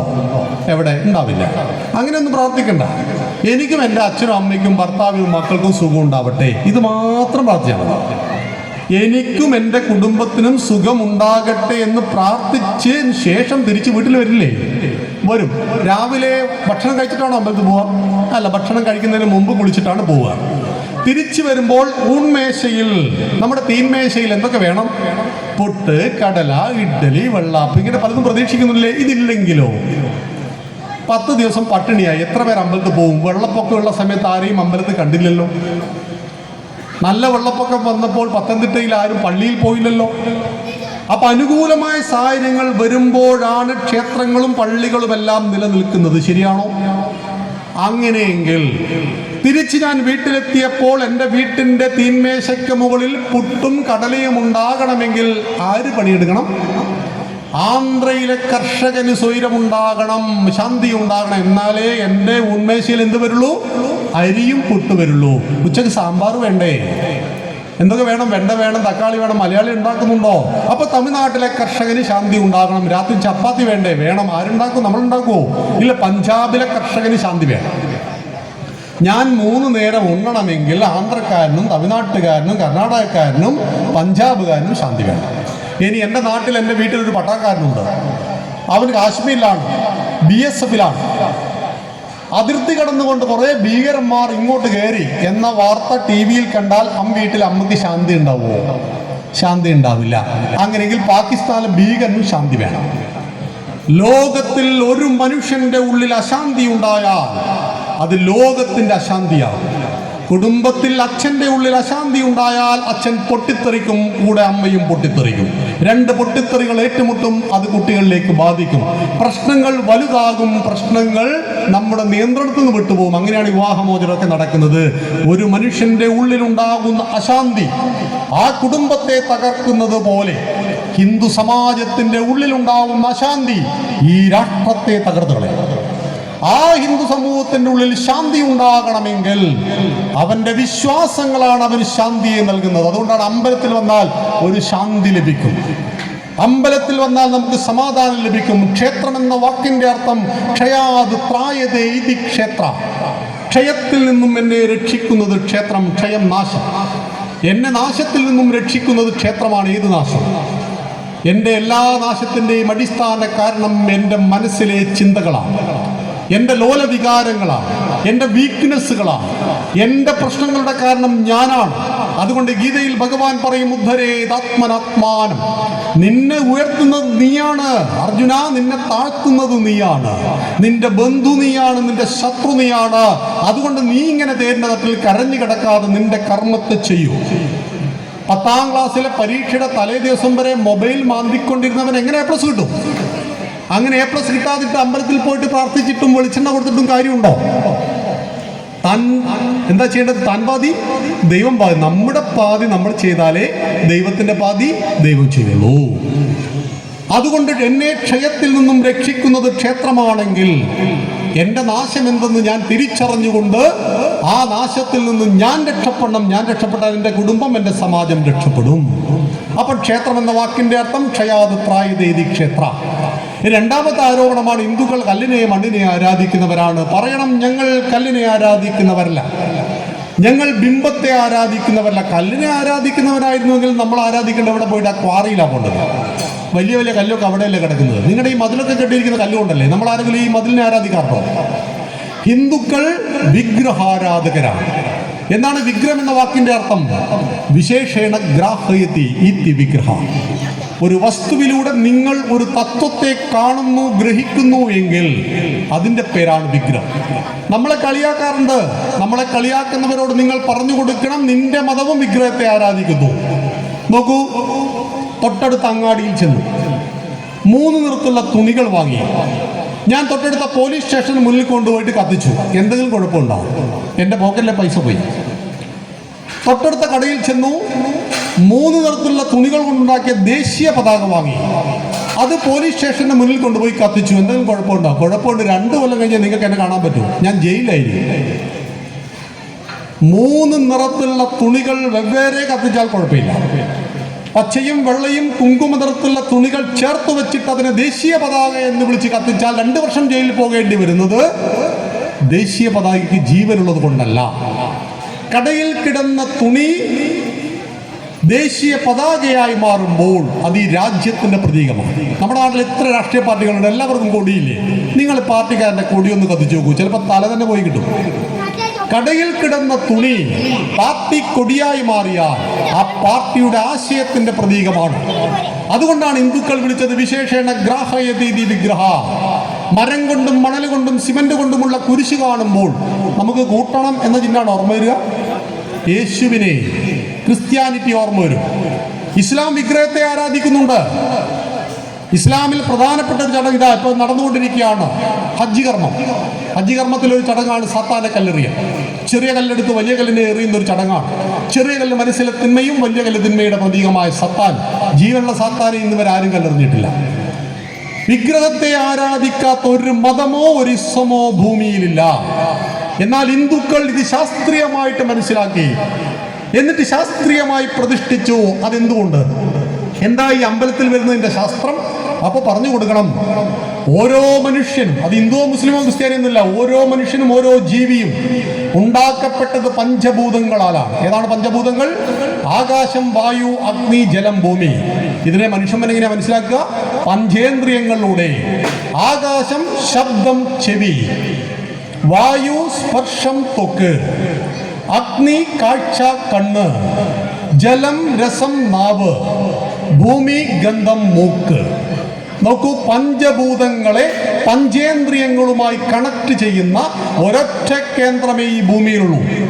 അതൊരു മതത്തിന്റെയും ആരാധനാ കേന്ദ്രമല്ല, അത് ഹിന്ദുവിന്റെ ക്ഷേത്രം മാത്രം. രാവിലെ നിങ്ങൾ അമ്പലത്തിലേക്ക് ചെന്നു, ക്ഷേത്രത്തിന്റെ ശ്രീകോവിൽ തുറക്കുന്ന ശബ്ദം കേട്ട് കണ്ണു തുറന്നു നോക്കുമ്പോൾ നിറമുള്ള പുഷ്പങ്ങൾക്കിടയിൽ നിലവിളക്കിന്റെ പ്രകാശത്തിൽ നിങ്ങൾ തമ്പുരാട്ടി ഭഗവതിയെ കണ്ടുവെങ്കിൽ കണ്ണിന് ഏറ്റവും നല്ല കാഴ്ച എത്ര മണിക്കൂറും ഈ നിലവിളക്കിലേക്ക് നോക്കി നിൽക്കാം. ഇതിന്റെ 10 ഇരട്ടി 100 ഇരട്ടി വെളിച്ചമുണ്ട് ഈ ബൾബിന് നോക്കാനേ കഴിയില്ല. നിലവിളക്കിന്റെ പ്രകാശത്തിലേക്ക് മണിക്കൂറുകൾ നോക്കി നിൽക്കുമ്പോൾ കണ്ണുകൾ ആക്ടിവേറ്റ് ചെയ്യപ്പെടുന്നു. അമ്പലത്തിൽ മണിയുടെ മുഴക്കമുണ്ട്. മണിയില്ലാത്ത അമ്പലമുണ്ടോ? മണിയുടെ മുഴക്കം ഉറങ്ങിക്കിടക്കുന്ന സകല നെർവുകളെയും ഉണർത്തുവാൻ കഴിയുന്ന ശബ്ദബീജിയാണത്. മന്ത്രത്തിന്റെ ഉച്ചാരണം, ഇടക്കയുടെ നാദമെല്ലാം ചേരുമ്പോൾ നല്ല ശബ്ദം ചെവിക്ക്. എല്ലാ ക്ഷേത്രങ്ങളിലും ഗണപതി ഹോമമോ അതിന് തുല്യമായ ഹോമങ്ങളും ദിവസവും നടക്കുന്നു. അപ്പോൾ എള്ളും നെയ്യും നാളീകേരവുമാണ് അർപ്പിക്കുന്നത്. ശുദ്ധമായ പ്ലാവിന്റെ വിറക് കത്തിച്ചതിലേക്ക്, ശുദ്ധമായ അഗ്നിയിലേക്ക് എള്ളും നെയ്യും നാളീകേരവും അർപ്പിക്കുമ്പോൾ പൈറസീൻ എന്ന വാതകം പുറത്തേക്ക് വരും. സകല രോഗാണുക്കളെയും ഇല്ലാതാക്കുവാനും ശ്വാസകോശത്തെ ശുദ്ധീകരിക്കുവാനും ഗർഭിണി 2-ാം മാസം മുതൽ ശ്വസിച്ചു തുടങ്ങണമെന്ന് പറയുന്ന ഉത്തമമായ വാതകത്തെയാണ് ഓരോ ക്ഷേത്രത്തിൽ വെച്ചും ദിവസവും നമുക്കുള്ളിലേക്ക് വലിച്ചു കയറ്റുവാൻ കിട്ടുന്നതെങ്കിൽ മൂക്കിനേറ്റവും നല്ല മണത്തെ കിട്ടിയെങ്കിൽ ഉള്ളിലേക്ക് കഴിക്കുവാൻ തുളസി തീർത്ഥം. അമ്മമാരെ മുഴുവൻ കുടിക്കണം, പറകിലൊക്കെ ചാടേണ്ട ഒരു ആവശ്യമില്ല. നെറ്റിയിൽ തൊടുവാൻ ചന്ദനം, കുങ്കുമം, ഭസ്മം, ഒരു തുളസിക്കതിര് കിട്ടി. സോഫ്റ്റ് സ്കിൻ ഇവിടെയാണ്, ചെവിയുടെ പറകിൽ കൊണ്ടുപോയി വെച്ചു. ആലോചിച്ച് നോക്കൂ, 5 മിനിറ്റ് അമ്പലത്തിൽ ചെലവഴിച്ചാൽ പഞ്ചേന്ദ്രിയങ്ങൾ അതിൻ്റെ മോസ്റ്റ് പവർഫുൾ അവസ്ഥയിൽ ആക്ടിവേറ്റ് ചെയ്യപ്പെടുന്ന ലോകത്തിലെ ഏക ശാസ്ത്രീയ കേന്ദ്രം കൂടിയാണ് ക്ഷേത്രം. ഇതറിയാവുന്ന നമ്മുടെ ആചാര്യന്മാർ 10,000-കണക്കിന് വർഷങ്ങൾക്ക് മുമ്പ് ക്ഷേത്രത്തെയും ഭക്തരെയും കൂട്ടിക്കെട്ടി. അതുകൊണ്ട് ഹിന്ദുക്കൾ ക്ഷേത്രത്തിൽ പോകുന്നത് ആരാധനയ്ക്കല്ലെന്ന് പറയണം, ഹിന്ദുക്കൾ അമ്പലത്തിൽ പോകുന്നത് ദർശനത്തിനാണ്. അതുകൊണ്ട് നടയടച്ച് കിടക്കുന്ന അമ്പലത്തിൽ പ്രാർത്ഥിച്ചിട്ട് കാര്യമില്ല എന്നാണ് നമ്മുടെ വിശ്വാസം. അതുകൊണ്ട് ക്ഷേത്രം നമുക്ക് എവിടെയെങ്കിലും ഉണ്ടാക്കാൻ സാധ്യമല്ല. ഈ നാട്ടിലൊരു കോംപ്രമൈസ് വിളിച്ചു ചേർത്തു. എന്നിട്ട് പറഞ്ഞു, നിങ്ങൾക്ക് ഇവിടെ തന്നെ വേണം യഥാർത്ഥ നിർബന്ധം. ഇവിടുന്ന് 5 കിലോമീറ്റർ അകലെ ഒരു മലയുണ്ട്, ആ മലയുടെ താഴെ നിങ്ങൾക്ക് 1 ഏക്കർ ഭൂമി തരാം, നിങ്ങൾക്ക് ഭഗവതിക്ക് അവിടെ അമ്പലം ഉണ്ടാക്കി കൊടുക്കൂ. അയോധ്യയിൽ രാമക്ഷേത്രം അയോധ്യയിൽ തന്നെ വേണമെന്ന് എന്തായിത്ത നിർബന്ധം. 2 കിലോമീറ്റർ അപ്പുറം ഉണ്ടാക്കിയാൽ എന്താ പറ്റില്ല.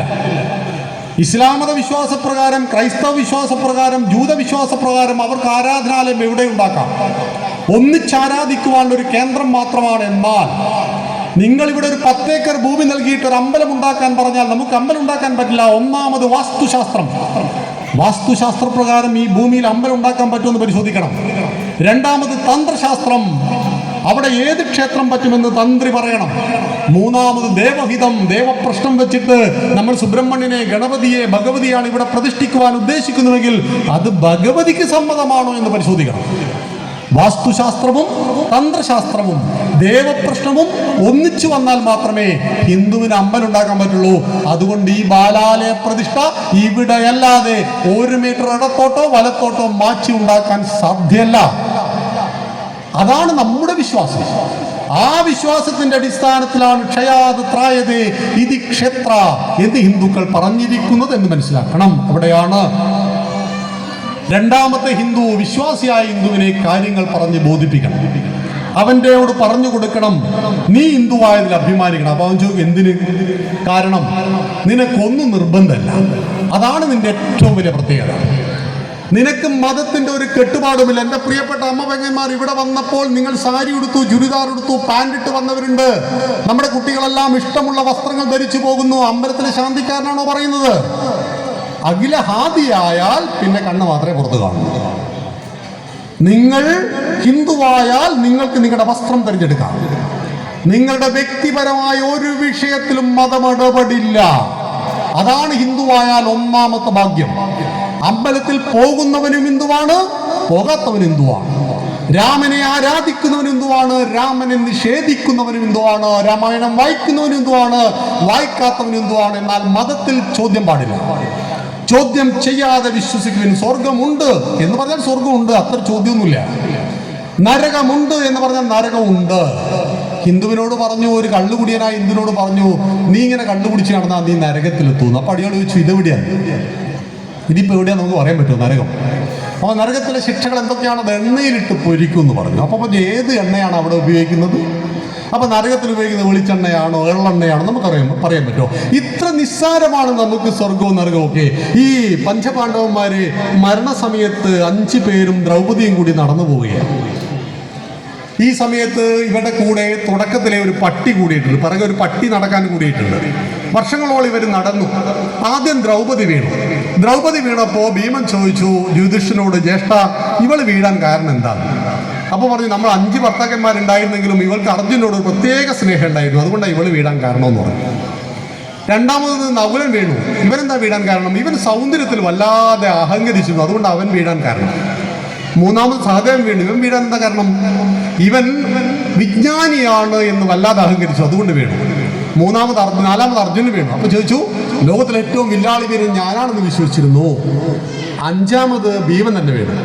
അപ്പം ഭീമൻ ജ്യേഷ്ഠൻ നടന്നു പോവുകയില്ലേ? അപ്പം ചോദിച്ചു, ഞാൻ വീഴാൻ എന്താ കാരണം? നീ ഒരു ആർത്തി പണ്ടാരായിരുന്നു. തീറ്റ കിട്ടിയപ്പോൾ നീ മറ്റൊരാളെ കുറിച്ച് ചിന്തിച്ചില്ല. അങ്ങനെ ഭക്ഷണം കിട്ടിയപ്പോൾ മറ്റൊരാളെ കുറിച്ച് ചിന്തിക്കാത്തവർക്ക് നരകത്ത് പോകും എന്നൊക്കെയാണ് തമാശയായിട്ട് പറയുന്നത്. അങ്ങനെ യുധിഷ്ഠിരൻ മാത്രം ബാക്കിയായപ്പോൾ ദേവന്മാര് മുഴുവൻ പടയോടുകൂടി ഒരു വിമാനമായിട്ട് വന്നു. പുഷ്പക വിമാനം. എന്ന് പറഞ്ഞു കയറിക്കോളൂ, നിങ്ങളാണ് ഉടലോടുകൂടി സ്വർഗത്തിലെത്തുന്ന രണ്ടാമത്തെ ആൾ. ആദ്യ ഒരാൾ പോയിട്ട് തൃശങ്കു, രണ്ടാമത്തെ ആൾ നിങ്ങളാണ്. വെൽക്കം ടു സ്വർഗം, നിങ്ങൾക്ക് സ്വർഗത്തിലേക്ക് സ്വാഗതം എന്നൊക്കെ പറഞ്ഞ് ദേവേന്ദ്രൻ ഇങ്ങനെ പറയുകയാണ്. അപ്പോൾ യുധിഷ്ഠിരൻ പറഞ്ഞു ഈ പട്ടീനെ കൂടി കയറ്റണമെന്ന് പറഞ്ഞു. അപ്പോൾ ദേവേന്ദ്രൻ പ്രശ്നമാക്കി. ദേവേന്ദ്രൻ പറഞ്ഞു അയ്യോ അത് പറ്റില്ല, പട്ടി ചത്തിട്ട് വരട്ടെ, പട്ടിയുടെ കർമ്മത്തിനനുസരിച്ച് പട്ടിക്ക് സ്വർഗവും നരകവും കിട്ടും, പക്ഷെ ചത്തിട്ട് വരണം. നിങ്ങൾ ഉന്നതനായ ആളായതുകൊണ്ടാണ് നിങ്ങൾക്ക് നേരെ സ്വർഗം കിട്ടുന്നത്. അപ്പോൾ യുധിഷ്ഠിരൻ പറഞ്ഞു എന്നാൽ ഞാൻ പോരുന്നില്ല, ഈ പട്ടിയെ കൂട്ടിയില്ലെങ്കിൽ ഞാൻ സ്വർഗത്തിലേക്കില്ല. പട്ടിക്ക് വേണ്ടി സ്വർഗം ഉപേക്ഷിച്ച പാരമ്പര്യമുള്ളവരാണ് നമ്മൾ ഹിന്ദുക്കൾ. അതുകൊണ്ട് സ്വർഗമൊന്നും കാണിച്ച് നമ്മളങ്ങോട്ട് മോഹിപ്പിക്കട്ട. ദേവലോകത്തെ രാജാവ് ദേവേന്ദ്രൻ ഭൂമിയിൽ വന്നു അഹല്യയെ തേടിയിട്ട്. കേട്ടിട്ടില്ലേ അഹല്യ ആരാ? ഒരു മനുഷ്യ സ്ത്രീ. ഒരു മനുഷ്യ സ്ത്രീയേക്കാൾ 10,000 ഇരട്ടി സൗന്ദര്യമുള്ളവരുടെ പേരാണ് അപ്സരസ്, ദേവസ്ത്രീ. അവിടെയാണ് രംഭമേനക, തിലോത്തമ, ഉർവശിയൊക്കെ ഉള്ളത്. ഇവരെ ഒന്നും മതിയാകാഞ്ഞിട്ട് ദേവന്മാരുടെ രാജാവ് ദേവേന്ദ്രൻ ഭൂമിയിൽ അഹല്യയെ തേടി വന്നു എന്ന് പറഞ്ഞിട്ട് ഗുരുനാഥന്മാർ നമ്മളെ പഠിപ്പിക്കുന്ന ഒരു പാഠമുണ്ട്. നജാതുക്കാമ കാമാനാമുപഭോഗേന ശമ്യതേ. ഇന്ദ്രിയപരമായ ഭോഗങ്ങൾ കൊണ്ട് ആഗ്രഹങ്ങൾ ശമിക്കുന്നില്ല. കത്തിയാളുന്ന അഗ്നിയിലേക്ക് നെയ് കോരി ഒഴിക്കുന്തോറും അഗ്നി ആളിക്കത്തിക്കൊണ്ടേയിരിക്കുന്നു. അതുകൊണ്ടാണ് മതങ്ങളുടെ സങ്കല്പത്തിൽ സ്വർഗത്തിൽ ഒരുപാട് അപ്സരസുകൾ, സുന്ദരികൾ നിറഞ്ഞിട്ടുണ്ട്. കള്ളിന്റെ പുഴയുണ്ട് എന്നൊക്കെ പറയുന്ന മനുഷ്യനെ മോഹിപ്പിക്കുന്നു. നല്ലത് ചെയ്യുവാൻ വേണ്ടി മനുഷ്യനെ മോഹിപ്പിക്കുന്നു. തെറ്റ് ചെയ്യാതിരിക്കുവാൻ നരകം കാണിച്ച് അവിടെ ഒരു മുടി 7 ആയി ചിന്തിയിട്ട് അതിന്റെ മുകളിലൂടെ നീ നടക്കേണ്ടി വരും എന്നൊക്കെ പറഞ്ഞ് പേടിപ്പിക്കുന്നു. എന്നാൽ ഭാരതം പറഞ്ഞു നീ അമ്മയെ പരിചരിക്കേണ്ടത് സ്വർഗം കിട്ടുവാനല്ല, മാതൃദേവോ ഭവ, അമ്മയാണ് ഒന്നാമത്തെ ദൈവം, ദയവായിട്ട് വൃദ്ധസ്ഥാനത്തിലാക്കരുതേ. അമ്മയെ ദൈവത്തെ പോലെ കാണൂ, അച്ഛനെ ദൈവത്തെ പോലെ കാണൂ, ആചാര്യ ദേവോ ഭവ, അതിഥി ദേവോ ഭവ എന്ന് പഠിപ്പിച്ചിട്ടാണ് അമ്പലത്തിലെ ദൈവങ്ങളെ കുറിച്ച് പഠിപ്പിക്കുന്നത് എന്ന് പറയുമ്പോൾ ഹിന്ദുക്കൾക്ക് സർവ്വ സ്വാതന്ത്ര്യം നൽകി. നിനക്ക് വായിക്കാം, വായിക്കാതിരിക്കാം, നിനക്ക് പഠിക്കാം, പഠിക്കാതിരിക്കാം, നീ തീരുമാനിക്കണം. പക്ഷേ ജീവിതത്തിൽ ഒരു പ്രതിസന്ധി വരുമ്പോൾ എൻ്റെ പ്രിയപ്പെട്ട മക്കളോടാണ്, നിങ്ങൾ പഠിച്ച കെമിസ്ട്രിയും ബയോളജിയും നിങ്ങൾക്ക് ഒരിക്കലും ഉപകരിക്കില്ല. നിങ്ങൾ 10ാമത്തെ വയസ്സിൽ നീന്താൻ പഠിച്ചു, നിങ്ങൾ 50 വർഷം നീന്തിയില്ല.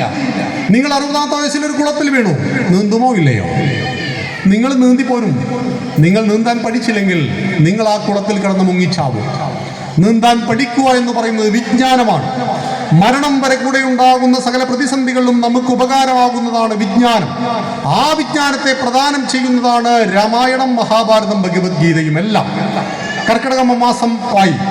ഹിന്ദുക്കളായ നമ്മളോട് പറഞ്ഞു രാമായണമാണ് കർക്കിടക മാസം. 982 തീരുമാനിച്ചത്. അപ്പൊ ചിങ്ങത്തിൽ രാമായണം വായിക്കരുല്ലേ?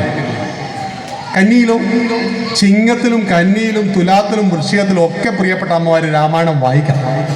പക്ഷെ ഹിന്ദുക്കളായ നമ്മൾ ഇതെല്ലാം പൂജാമുറിയിൽ വെച്ച് പൂട്ടിയപ്പോൾ നമ്മളോട് നമ്മുടെ ആചാര്യന്മാർ പറഞ്ഞു ദയവായിട്ട് കർക്കിടകത്തിലെങ്കിലും പ്ലീസ് ഒന്ന് വായിക്കുക. അപ്പൊ നമ്മൾ പറഞ്ഞു കർക്കിടകത്തിലേ ഇത് വായിക്കാൻ പാടുള്ളൂ, ചിങ്ങത്തിൽ വായിച്ചാൽ കണ്ണുപൊട്ടിപ്പോകും. അങ്ങനെ ഹിന്ദുക്കൾ ഇത് 982 വളരെ രസമാണ്. 82 എറണാകുളത്ത് ചേർന്ന വിശാല ഹിന്ദു സമ്മേളനത്തിൽ കർക്കിടകം രാമായണ മാസമാണ്, ക്ഷേത്രങ്ങളെല്ലാം ഇത് ഏറ്റെടുക്കണം എന്ന് പറഞ്ഞപ്പോൾ നമ്മുടെ നാട്ടിലെ ആളുകൾ ചോദിച്ചു, ഹിന്ദുക്കളാണ്, മുസ്ലിങ്ങളും ക്രിസ്ത്യാനികളും നമ്മളെ എതിർത്തിട്ടില്ല.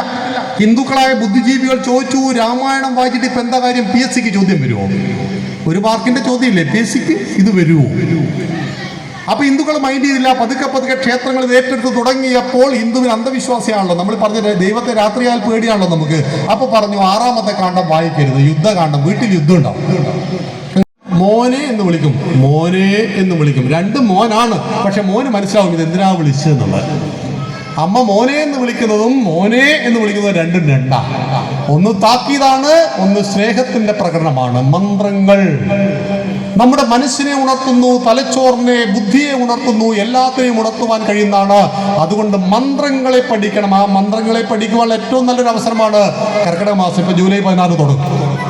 അമ്മമാർക്ക് തീരുമാനിക്കുക, എനിക്കാവുന്നത്ര രാമായണം വായിക്കും. രാമായണം എങ്ങാനും വായിച്ചിട്ട് തീർന്നില്ലെങ്കിൽ കുഷ്ഠരോഗം വരും. ഒരു രോഗവും വരില്ല അമ്മമാരെ, 1 പേജേ വായിക്കാൻ പറ്റുള്ളൂ, മതി. നിങ്ങൾക്ക് കർക്കിടക മാസം മൊത്തം സമയം കിട്ടിയിട്ട് 1 പേജേ വായിക്കാൻ പറ്റുള്ളൂ, അത്രയും നല്ല. നിങ്ങളോട് ഡോക്ടർ പറഞ്ഞു 30 ദിവസം നെല്ലിക്ക കഴിക്കണം, പക്ഷെ നിങ്ങൾക്ക് 10 ദിവസം കഴിക്കാൻ പറ്റുള്ളൂ. കുഴപ്പമുണ്ടോ? 10 ദിവസം കഴിച്ചതിന്റെ ഗുണം കിട്ടില്ലേ? നല്ല കാര്യങ്ങൾ ഒരു മാത്ര ചെയ്താലും അത് നല്ലത് തന്നെയാണ്. അതുകൊണ്ട് ഈ നല്ല കാര്യങ്ങൾ ചെയ്യുവാൻ, നല്ലത് പഠിക്കുവാൻ നമ്മൾ ഉപയോഗിക്കണം. അതാണ് വിശ്വാസിയായ ഹിന്ദുവിനെ നമുക്ക് പെട്ടെന്ന് മാറ്റിയെടുക്കാം. അതുകൊണ്ട് നമ്മുടെ മക്കൾക്കിടയിൽ ഇത് പ്രചരിപ്പിക്കണം.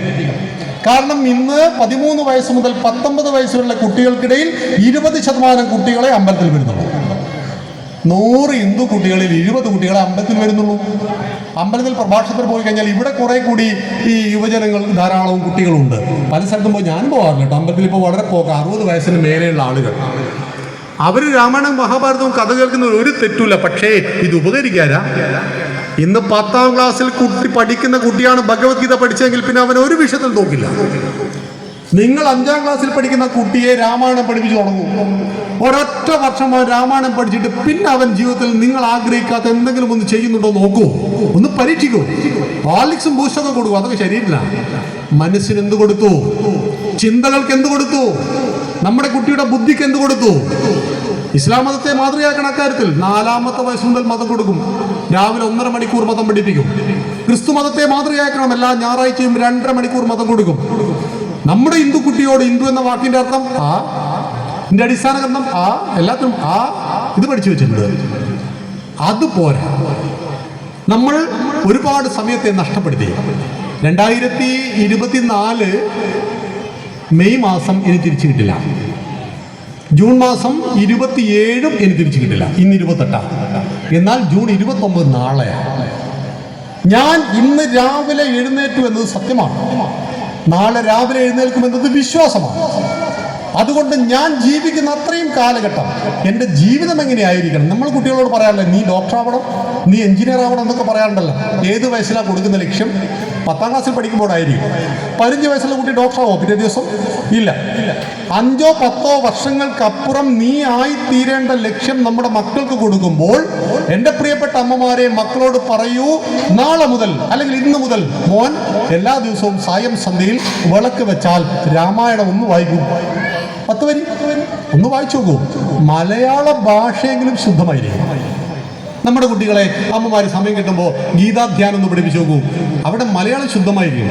അദ്വൈതാമൃത വർഷിണി ഭഗവതി അഷ്ടാദശാധ്യായിനി അമ്പത്വാമനുസന്തദാമി ഭഗവദ്ഗീതേ ഭവദ്വേഷിണി നമോസ്തുതേ വ്യാസ വിശാല ബുദ്ധേ ഭുല്ലാരവിന്ദായത പത്രനേത്ര യേന ത്വയാ ഭാരത തൈലപൂർണ പ്രജ്വാലിതോജ്ഞാനമയ പ്രദീപഃ. ഇങ്ങനെ തുടങ്ങി ആ ഭഗവത്ഗീതയെ ഓം പാർത്ഥായ പ്രതിബോധിതാം ഭഗവതാ നാരായണേന സ്വയം എന്ന് പറയുന്ന ഒരു വിശ്വാസം വേണ്ട. ശ്രീകൃഷ്ണൻ ഇല്ല എന്ന് തന്നെ വിശ്വസിച്ചു. ശ്രീകൃഷ്ണൻ എനിക്ക് വിശ്വാസമില്ല എന്ന് വിശ്വസിച്ചു. എന്നിട്ട് ഗീതാധ്യാനം പഠിപ്പിച്ചു നോക്കൂ. അവിടെ മെമ്മറി പവർ അപാരായിരിക്കും. കാര്യങ്ങൾ ഓർത്തു വെക്കുവാൻ മക്കൾക്ക് കഴിയുന്നില്ല. പഠിച്ചത് മറന്നു പോകുന്നു. അമ്മമാർ ഗീതാധ്യാനം പഠിപ്പിക്കും കുട്ടികളെ. അവിടെ മെമ്മറി കപ്പാസിറ്റി കൂടും.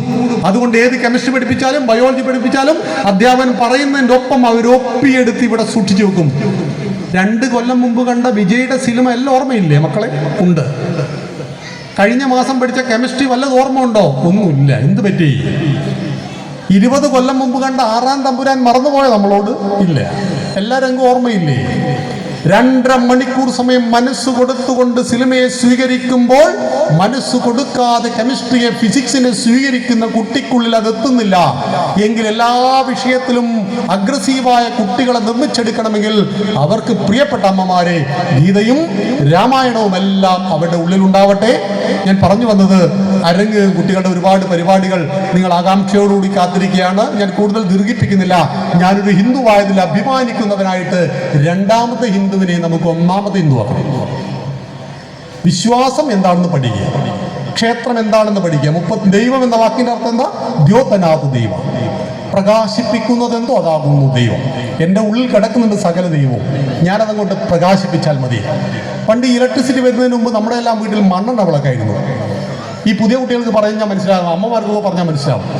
ഈ മണ്ണെണ്ണ വിളക്കിന് നമ്മൾ ചില്ലുകുപ്പി ഇടുകയായിരുന്നു. ഈ ചില്ലുകുപ്പി വൈകുന്നേരമാകുമ്പോൾ ഒരു തുണിയിട്ട് നമ്മളിങ്ങനെ തുടച്ച് വൃത്തിയാക്കുമായിരുന്നു. എന്തിനാണ്? ഈ വെളിച്ചം പുറത്തേക്ക് എത്തണമെങ്കിൽ ഇതിൻ്റെ മുകളിൽ കറുത്ത പുകയുടെ പാടുണ്ടാകരുത്. ഇതുപോലെ ഓരോരുത്തരും ജനിക്കുന്നത് ഈശ്വരനായിട്ടാണ്. പക്ഷെ പിന്നീട് സമൂഹത്തിൽ നിന്ന് ഒരുപാട് ദുഷ്പ്രവണതകൾ വരുന്നു. നമ്മുടെ കുട്ടികൾ 8ാം ക്ലാസ്സിൽ എത്തുമ്പോഴേക്ക് അവനോട് കൂട്ടുകാർ പറയുന്നു, ഇതിൻ്റെ ഒരു സാധനം ഉണ്ട്, ഒന്ന് നാവിൽ വെച്ച് നോക്കൂ, എന്താ ടേസ്റ്റ്. 2 മാസം മുമ്പ് ഞങ്ങളിങ്ങനെ വണ്ടിയിൽ വരുമ്പോൾ ഞങ്ങൾ ബാക്ക് സൈഡിലേക്ക് നോക്കിയാൽ കുറച്ച് കുട്ടികൾ ഇങ്ങനെ ചേർന്ന് നിൽക്കുന്നു. 9, 10 പഠിക്കുന്ന കുട്ടികൾ. അപ്പോൾ ഒരുവനൊരു സ്റ്റിക്കർ പൊളിച്ചിട്ട് ഒരു കുട്ടിയുടെ നാവിൻ്റെ ഉള്ളിലേക്ക് വെച്ച് കൊടുക്കുക. ഞങ്ങൾ അവിടെ വണ്ടി നിർത്തി. അപ്പൊ അവിടെ നോക്കുന്ന സമയത്ത് അതൊരു മയക്കുമരുന്ന് സ്റ്റിക്കറാണ്. ഈ സ്റ്റിക്കർ നാവിൻ്റെ ഉള്ളിൽ വെച്ചാൽ വീട്ടിൽ അച്ഛനും അമ്മയ്ക്ക് കാര്യം മനസ്സിലാവുമോ? ഇങ്ങനെ നമ്മുടെ കുട്ടികളെ അങ്ങേയറ്റം വഴിതെറ്റിക്കുന്ന MDMA പോലുള്ള മാരകമായ വിഷപദാർത്ഥങ്ങൾ നമ്മുടെ കോളേജ് ക്യാമ്പസിൽ കിട്ടുമ്പോൾ പോലീസൊക്കെ നിഷ്ക്രിയ. എന്താ ചെയ്യാ? നമ്മളോടാ ചോദിക്കുന്നത്. ഇവന്മാർ ചോദിക്കും നമ്മളോട് എന്താ ചെയ്യാം? നിങ്ങൾ ബോധവൽക്കരിക്കൂ. അതുകൊണ്ട് നമ്മുടെ മക്കളെ നമ്മൾ സംരക്ഷിച്ചു കൊള്ളണം. അതിനവർക്ക് സംസ്കാരം കൊടുക്കണം. ഉപദേശങ്ങൾ ആർക്കും ഇഷ്ടമല്ല. ഇന്ന് രാവിലെ മുതൽ വൈകുന്നേരം വരെ അച്ഛനും അമ്മയും ഉപദേശം കൊടുത്ത് കൂട്ടിയ വഷളാക്കി. ഉപദേശമല്ല, നിർദ്ദേശം. അതുകൊണ്ട് പറയും ലാളനേത് പഞ്ചവർഷാണി, ആദ്യത്തെ 5 വയസ്സ് വരെ ലാളിച്ചു വളർത്തണം.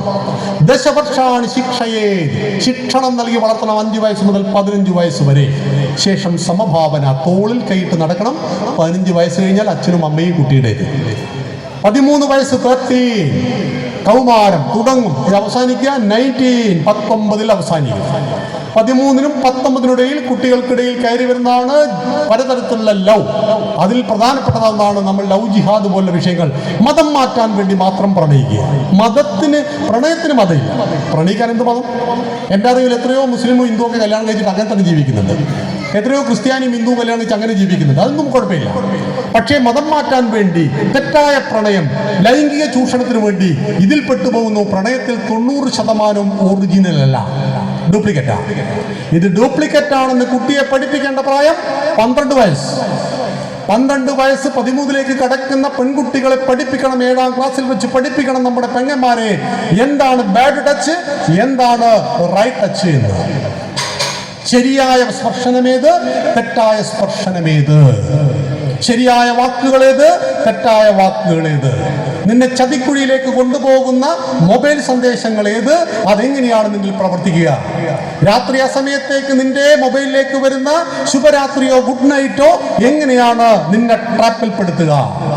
ഇതാ കഴിഞ്ഞ ദിവസം ഞങ്ങളുടെ തൊട്ടടുത്ത പ്രദേശത്ത് ഒരു യുവതി ആത്മഹത്യ ചെയ്തു. എന്തായിരുന്നു കാരണം? അവൾ വിശ്വസിച്ചുകൊണ്ട് വീഡിയോ ക്ലിപ്പ് അയച്ചു കൊടുത്ത ആൾ അത് വാട്സപ്പിൽ പ്രചരിപ്പിച്ചു. ഇന്നലെ ബസ് സ്റ്റോപ്പിൽ കണ്ടവന്റെ മുന്നിൽ നാണമില്ലാതെ വസ്ത്രമഴിച്ചു കൊടുക്കുന്ന രീതിയിലേക്ക് നമ്മുടെ കുട്ടികൾ തരംതാണ് പോയെങ്കിൽ അതിന്റെ ഉത്തരവാദിത്വം പൂർണ്ണമായിട്ടും അച്ഛനും അമ്മയ്ക്കാണ്. ഹോർലിക്സിനും ബൂസ്റ്റിനും ഒപ്പം രാമായണം കൊടുത്തിട്ടില്ല എന്നതുകൊണ്ട് അവിടെയാണ് നമുക്ക് തെറ്റുപറ്റിയെങ്കിൽ നമ്മൾ പരിശോധിക്കണം, അത് തിരുത്തണം. കാരണം 1-2 കുട്ടികളെ ഹിന്ദുക്കൾക്ക് ഇന്നുള്ളൂ. പണ്ടൊക്കെ അണുകുടുംബമാണ്. നമ്മുടെ കാരണവന്മാരുണ്ടായിരുന്നു ഓരോ കുടുംബത്തിലും. ആ കുടുംബത്തെ നല്ല വഴി കൊണ്ടുപോകാൻ. ഇന്ന് ആ കാരണ സംവിധാനമൊക്കെ തകർന്നുപോയി. ഇവിടെ കാരണവന്മാരെ കണ്ടപ്പോൾ എനിക്ക് വളരെ സന്തോഷം തോന്നി. കാരണം എപ്പോഴും നമ്മളെ നയിക്കുവാൻ പ്രായവും പക്വതയും അനുഭവമുള്ള ആളുകൾ ഉണ്ടായിരിക്കണം. അങ്ങനെ ഉണ്ടാകുമ്പോഴാണ് നമുക്ക് സന്തോഷമുണ്ടാകുന്നത്. അതുകൊണ്ട് ഈ ഒരു തമ്പുരാട്ടിയുടെ തിരുസന്നിധിയിൽ വെച്ച് അല്പസമയം നിങ്ങളോട് സംസാരിക്കുവാൻ കഴിഞ്ഞതിൽ എനിക്ക് അഭിമാനമുണ്ട്. ഒപ്പം നമ്മൾ നിമിഷം അഭിമാനിക്കുക, ഞാനൊരു ഹിന്ദുവാണ്. അഭിമാനിക്കാൻ എന്തുണ്ട് എന്ന് ചോദിച്ചാൽ നമുക്ക് മറുപടി പറയാൻ കഴിയണം. 1, 2, 3 എന്ന് പറഞ്ഞ് മറുപടി പറയാൻ കഴിയണം. അതിനു വേണ്ടിയിട്ട് ഞങ്ങൾ 2019 ജൂലൈ 1 ഒരു പ്രസ്ഥാനം ആരംഭിച്ചു. അതാണ് സനാതന ധർമ്മ പാഠശാല. എല്ലാ ദിവസവും രാവിലെ അരമണിക്കൂർ സമയം രാമായണം, മഹാഭാരതം, ഭഗവത്ഗീത തികച്ചും സൗജന്യമായിട്ട് നിങ്ങളുടെ വാട്സപ്പിലേക്ക് അയച്ചു. എപ്പോഴാണോ അരമണിക്കൂർ ദിവസം അടുക്കളയിൽ ജോലി ചെയ്യുമ്പോഴാണോ, ഉച്ചയ്ക്കാണോ, രാത്രിയാണോ, എപ്പോൾ വേണമെങ്കിലും കേൾക്കാം. അതിൻ്റെ 63ാമത്തെ ബാച്ച് ഈ ജൂലൈ 1 ആരംഭിക്കുക. ഭഗവത്ഗീതയിൽ 700 ശ്ലോകം 700 ദിവസം, രാമായണം 1 കൊല്ലം, മഹാഭാരതം 1000 ദിവസം. ഇങ്ങനെ നീണ്ടു നിൽക്കുന്ന ഒരു പഠനമാണ്. എപ്പോഴാണ് കേൾക്കാൻ പറ്റുക അപ്പോൾ കേട്ടാൽ മതി. ഒരു ഫീസും തരേണ്ടതില്ല. ഹിന്ദുവിനെ അറിയാത്തത് കൊണ്ട് നമ്മുടെ കുട്ടികൾ വഴിതെറ്റി പോകരുത്. ഹിന്ദുവിനെ പഠിക്കാത്തതുകൊണ്ട് ആത്മഹത്യ ചെയ്യരുത്. അതിനുവേണ്ടിയുള്ള സംരംഭമാണ്. എന്തായാലും ഞാൻ നിങ്ങളുടെ സെക്രട്ടറിക്ക് അല്ലെങ്കിൽ അധ്യക്ഷൻ്റെ ലിങ്ക് അയച്ചു കൊടുക്കാം. താല്പര്യമുള്ളവർക്ക് അതിൽ ചേരാം. എല്ലാ മാസവും 1-ാം തീയതി പുതിയ ബാച്ചുകൾ ആരംഭിക്കും. ജൂലൈ 1-ാം തീയതി ആരംഭിക്കുന്ന 63ാമത്തെ ബാച്ചാണ്. രാവിലെ 6 മണിയോടുകൂടി നിങ്ങളുടെ വാട്സപ്പിലേക്ക് ക്ലാസ് വരും. നിങ്ങൾ ആ ക്ലാസ് അരമണിക്കൂർ കേൾക്കുക. പിറ്റേ ദിവസം അരമണിക്കൂർ വരും. നിങ്ങളൊരു ഭഗവത്ഗീതയും രാമായണവും ഒക്കെ നിങ്ങളുടെ വീട്ടിലുണ്ടെങ്കിൽ അത് പൂജാമുറിയിൽ നിങ്ങൾ ബാലരമ, പൂമ്പാറ്റം ഒക്കെ വെച്ചോളൂ. രാമായണവും ഭഗവത്ഗീത അവിടെ നിന്ന് ഇങ്ങോട്ട് എടുക്കും. ഇത് പൂജാമുറിയിൽ വെക്കാനുള്ളതല്ല പ്രിയപ്പെട്ട അമ്മമാർ, ഇത് പഠിക്കാനുള്ളതാണ്. മനസ്സിലായല്ലോ? അതൊക്കെ എടുത്തിട്ട് ഒരു ശ്ലോകം ദിവസവും പഠിക്കാം. ഒന്നിച്ചൊക്കെ പഠിച്ചു കളയാമെന്ന് വിചാരിക്കരുത്. നടക്കുന്ന കാര്യമല്ല. 10 മിനിറ്റ് കൂടുതൽ ഒരു വിഷയം ശ്രദ്ധിക്കാനും നമുക്ക് കഴിയില്ല. അതുകൊണ്ട് 10 minute Ramayanam, 10 minute Mahabharatham, 10 minute Bhagavad Gita, total 24 മണിക്കൂർ.